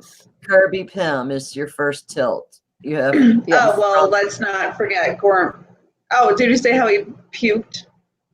No, not yet. Like he just busted him, and then then after he gets the he's like, you better not say anything, or I'll gut you, basically. And Dunk's like, it's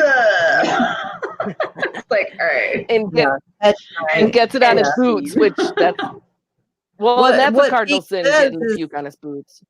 Is Hedge Knight? Did your mother never teach you not to reach your hand into the dragon's mouth? Like, if Duncan hadn't even figured it out by then, he just spilled like beans, left the dragon out of the bag, dude. Like, okay. And Gorman, listen to your own advice. Drunk.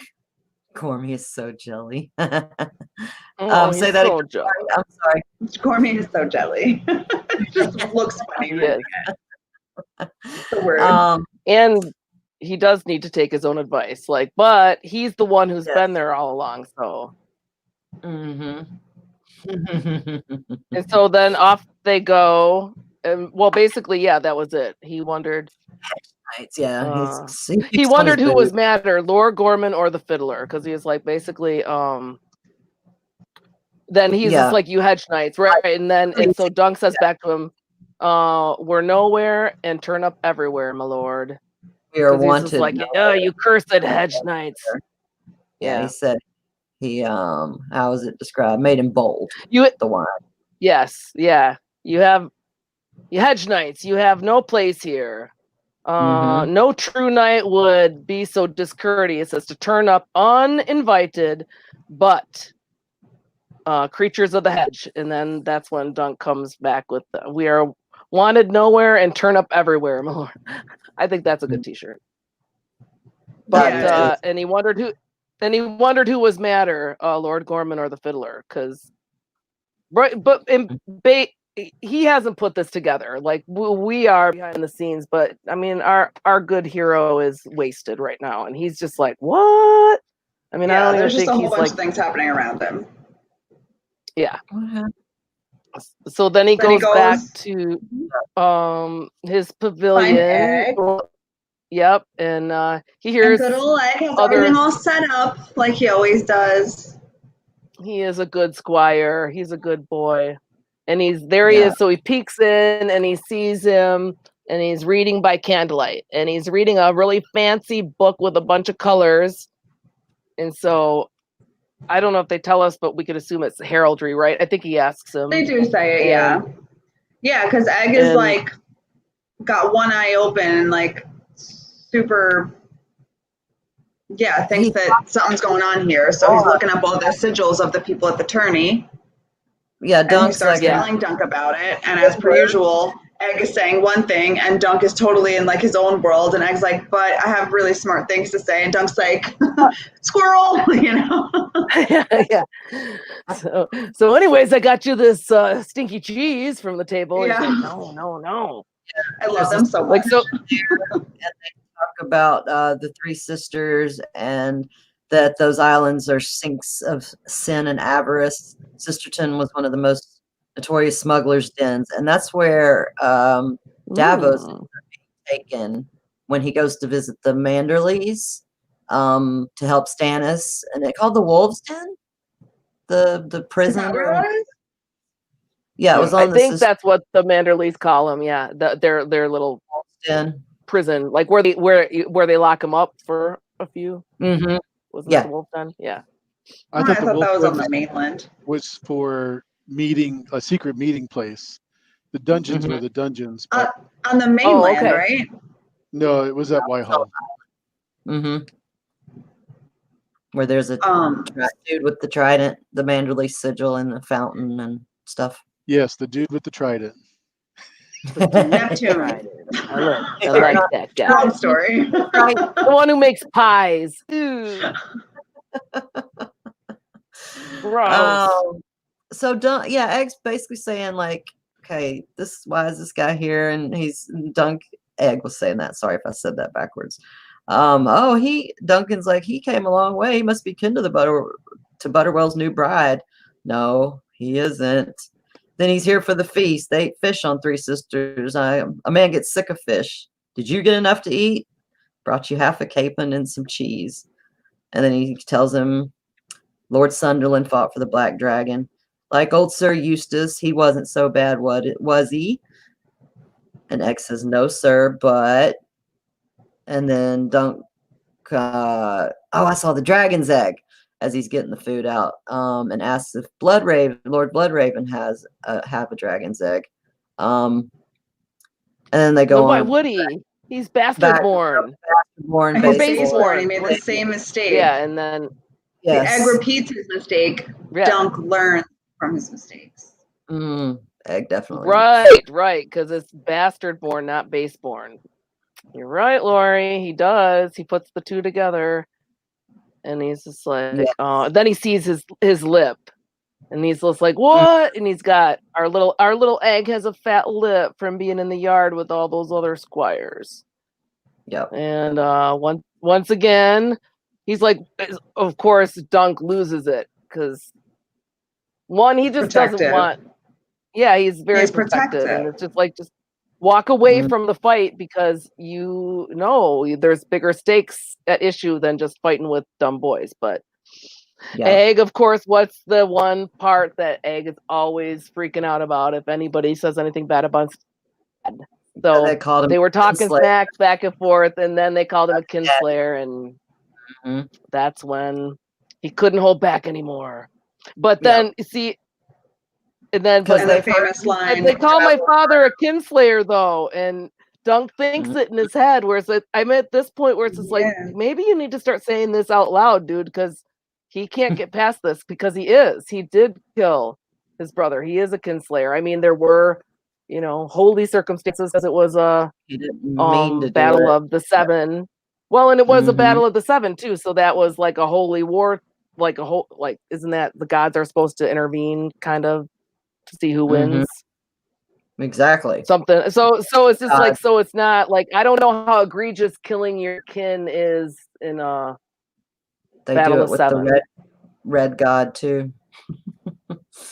Yeah. I don't know. Like it just, the trial. We know that everybody frowns upon killing your kin in this world. That's a very bad thing. But Egg is still basically too young, too. Like Egg does this all the time, and like, do we know if Egg knows how guilty Dunk feels about it? Like Dunk always feels like it's his fault Baylor's dead. You know what I mean? And Egg's always like, it wasn't me, like my dad, blah, blah, blah, blah, blah. And Dunk like really just puts all of those like emotions aside and all that guilt aside to kind of like make Egg understand and learn and like get Egg's head right, I guess. You know what I mean? Like, so his perspective right, because he's so young or whatever. But like, Egg just doesn't even care. Or does he? I don't even know. He's just too young to realize. No, I think like that. Like that's a really big sore spot for Dunk. He talks about it all the time, but then whenever Egg does this, you know what I mean? Egg does this all the time because he's young and he shit about his daddy, and his first instinct is to don't that, even if he knows he shouldn't get into it, or has been told by his father, by Duncan, to keep his mouth shut. But he's a kid, and imagine you're a kid. I just keep thinking all these little clues, these breadcrumbs to Summerhall. I just try and pick up on them. You know what I mean? Like the way Egg is innately talking bad about his father and his family, and it was all there, and it's their, he's very headstrong. Yes. Self-centered. So Yeah. but then he asks him and he says like, well, how much wine had this boy drunk? And he's like, he was drinking barley beer. And he's like, well, it was the barley beer that was talking. Words are wind, Egg. You just have to let him blow past you. And then Egg, some words. Huh? What? First, well, do you think what? Prince Maker, his father, needs a little boy to defend him? What did he tell you when he sent you off with me? To serve you faithfully as your squire, and not flinch from any task or hardship. And what else? And what else? And tell no man my true name. And then the kid, the boys were drunk. Lord, they start talking about Butterwell. Where some words are wind, some words are treason. That's one of Egg's things. This is a traitor's tourney, sir. Dun dun dun. Like, there you go. Yep. Listen, Duncan, listen. What, all of them? If that was true, that was a long time ago. The Black Dragon's dead. Nobody, if anybody, they're either dead or they ran away or they were pardoned. Lord Butterwell's sons fought on both sides, and Egg says that makes him half a traitor. And then he just he says that was 16 years ago, and tells him to go enter. Dunks tells Egg to go find the Master of Games, Cosgrove, and enter his name in the lists, and to not use his real name, because someone might recall Sir Duncan the Tall from Ashford Meadow.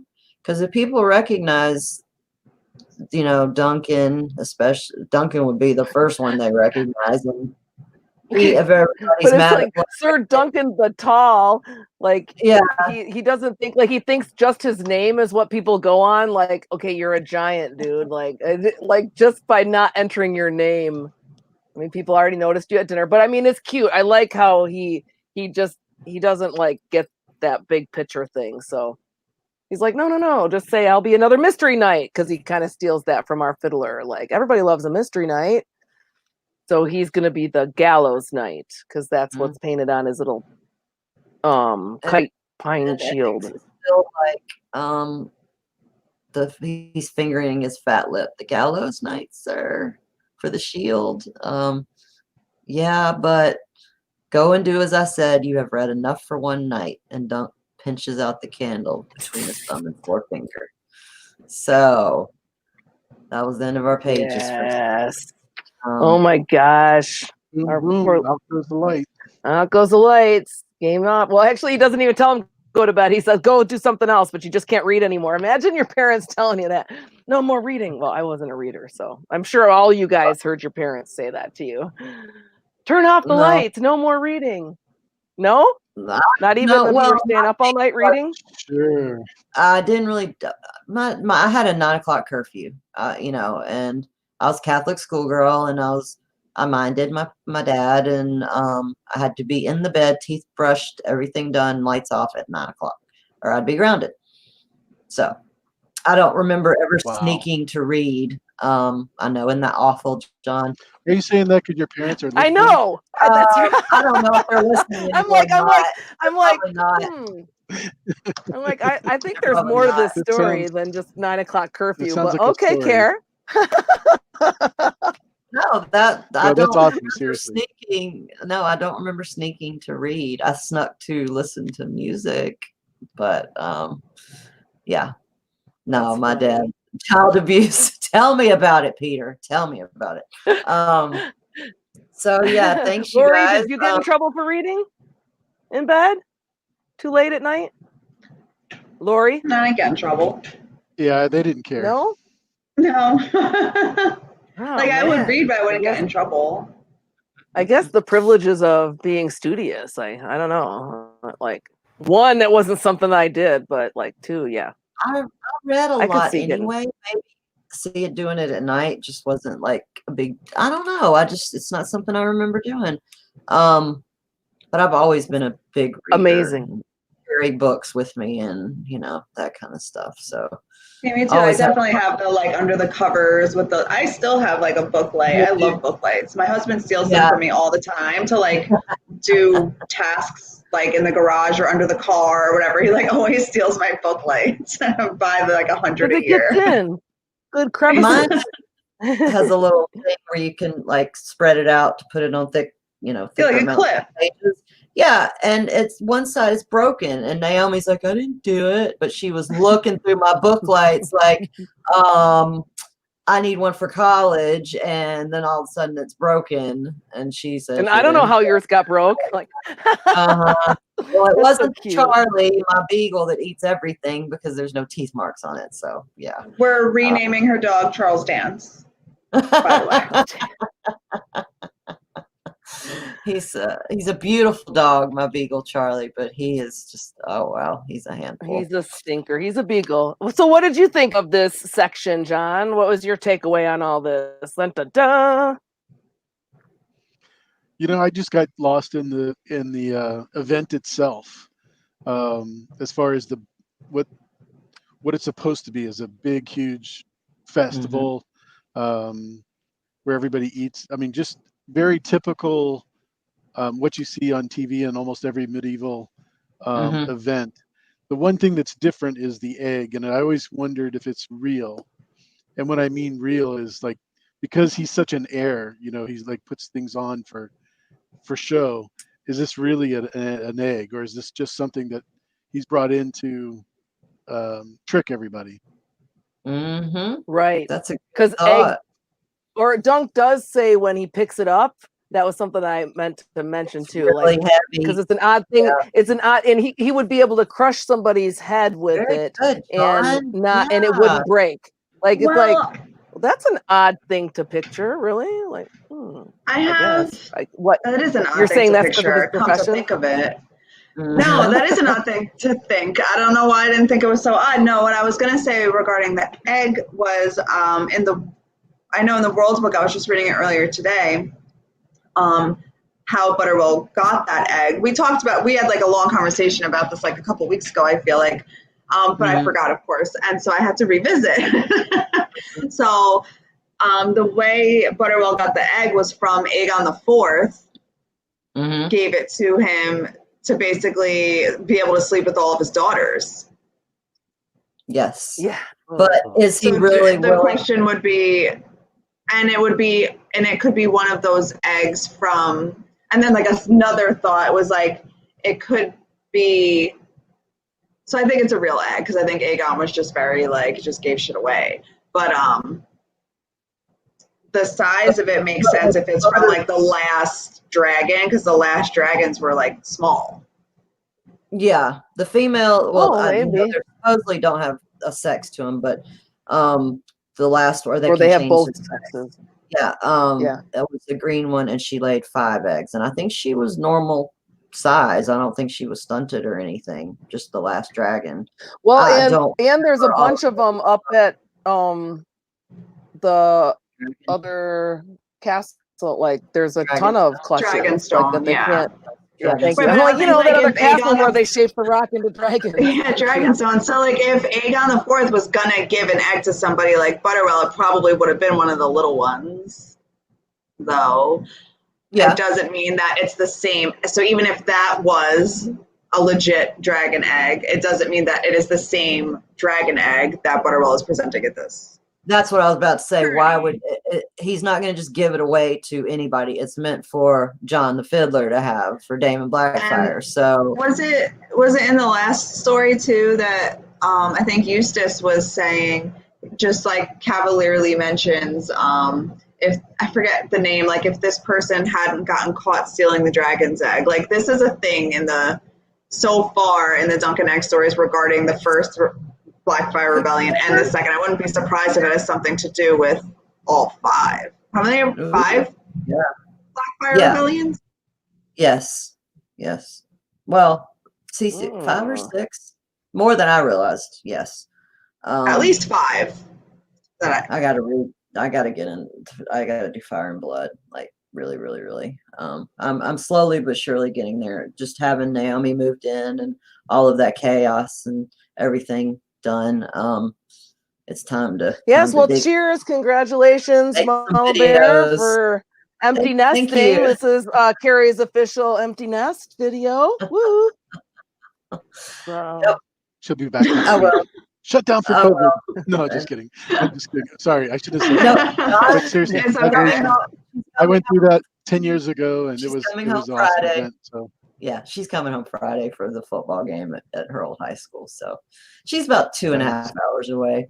But if you drive, like if there's nobody on the road, it's about an hour and 45 minutes. So it's not bad. if you drive like a maniac, Yeah, I think she speeds. And I'm like, dude, now these little towns, and this one little town, Harpersville, was notorious for pulling people over, and I think they like got sued because they were taking advantage of that, because it's a big, way that Highway. it's a people highway leaving college. for Yeah. people going to the games and stuff and all that too on the weekends. Yeah.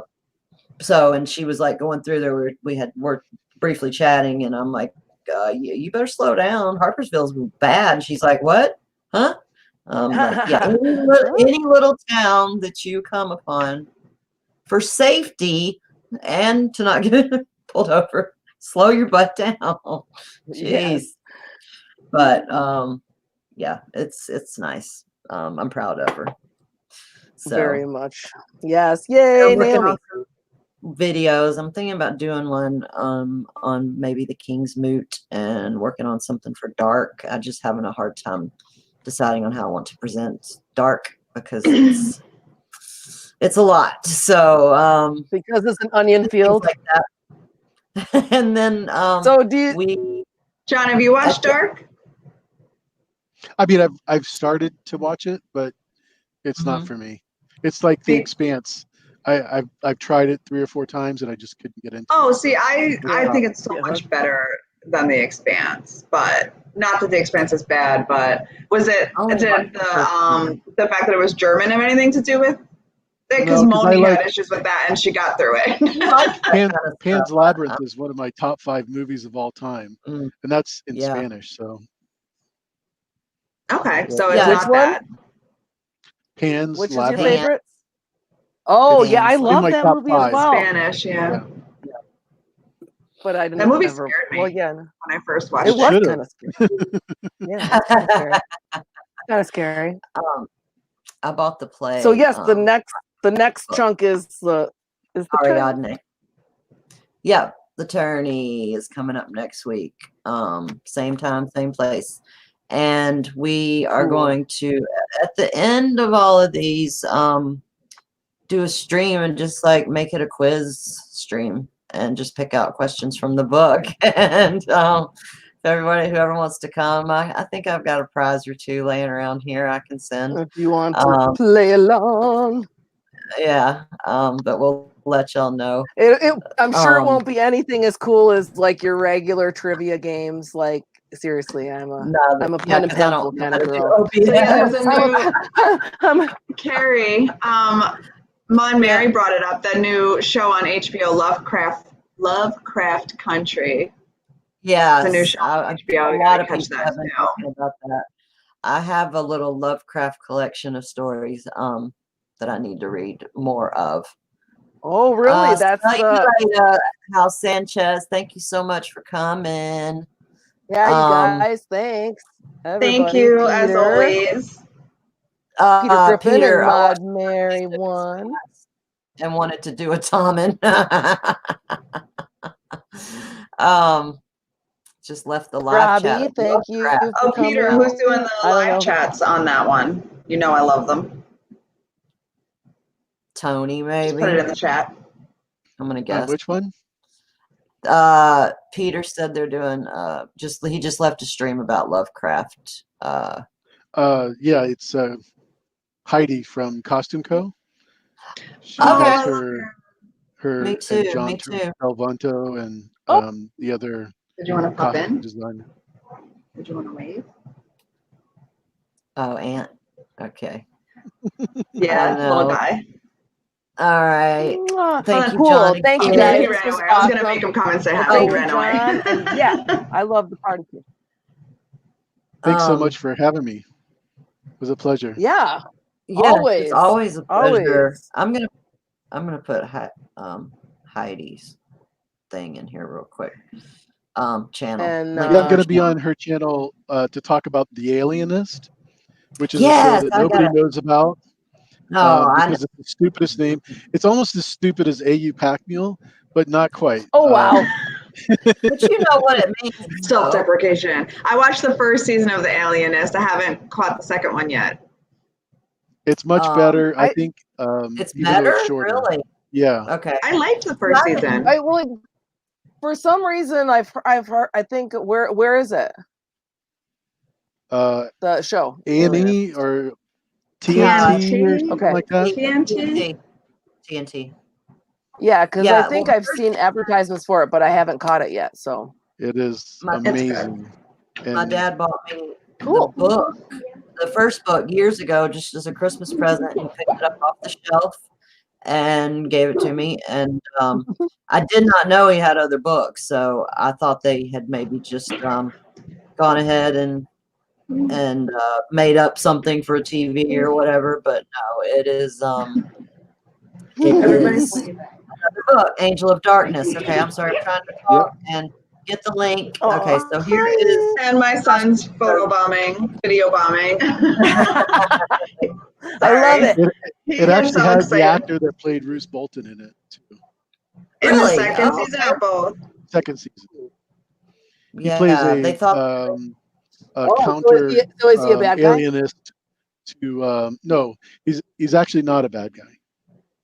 Okay. But he plays a That'll be interesting. doctor. Are they like that- competitive or like team yes, up? They're competitive. competitive. Yes, Laszlo. which makes it all the better. Yeah, and the guy that Dr. plays Laszlo Laszlo Chrysler. yes, he's so good. When are you and Heidi doing that? On next Saturday, and then next Friday I'll think I be saw on with Justin Thomas, talking about Patrick Rothfuss, who did the Killer Chronicles. Okay. Never read those books. It's No, The I Name of haven't the read those. Wind and No, I haven't read those books.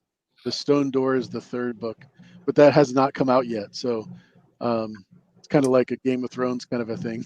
Okay. No, but it's fun because you get to like theory craft and stuff. It's fun. It's amazing. The story The is what just fantastic. Chronicles? The King Killer Chronicles. King Killer Chronicles. Yeah. Okay. He does a lot of world building, just like George, just like Mhm.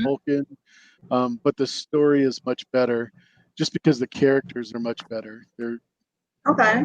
yeah, like the main character is kind of a combination of Frodo,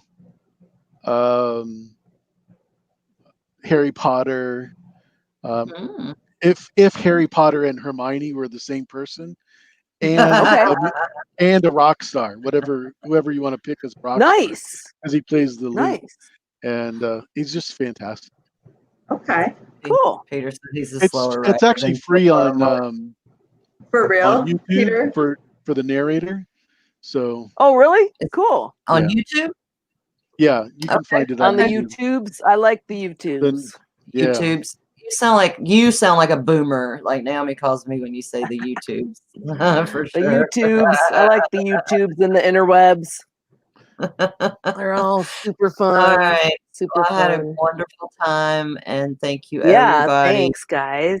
Cece Super and Al cool. Sanchez Did and we get Griffin and Maud Mary and Got to talk with Lori. Don't forget Lori. I was saving the best for last. yeah, and Lori was here today. And I was Yay. here. Thank you for having me. I'm always so You're grateful. Yes. Yeah.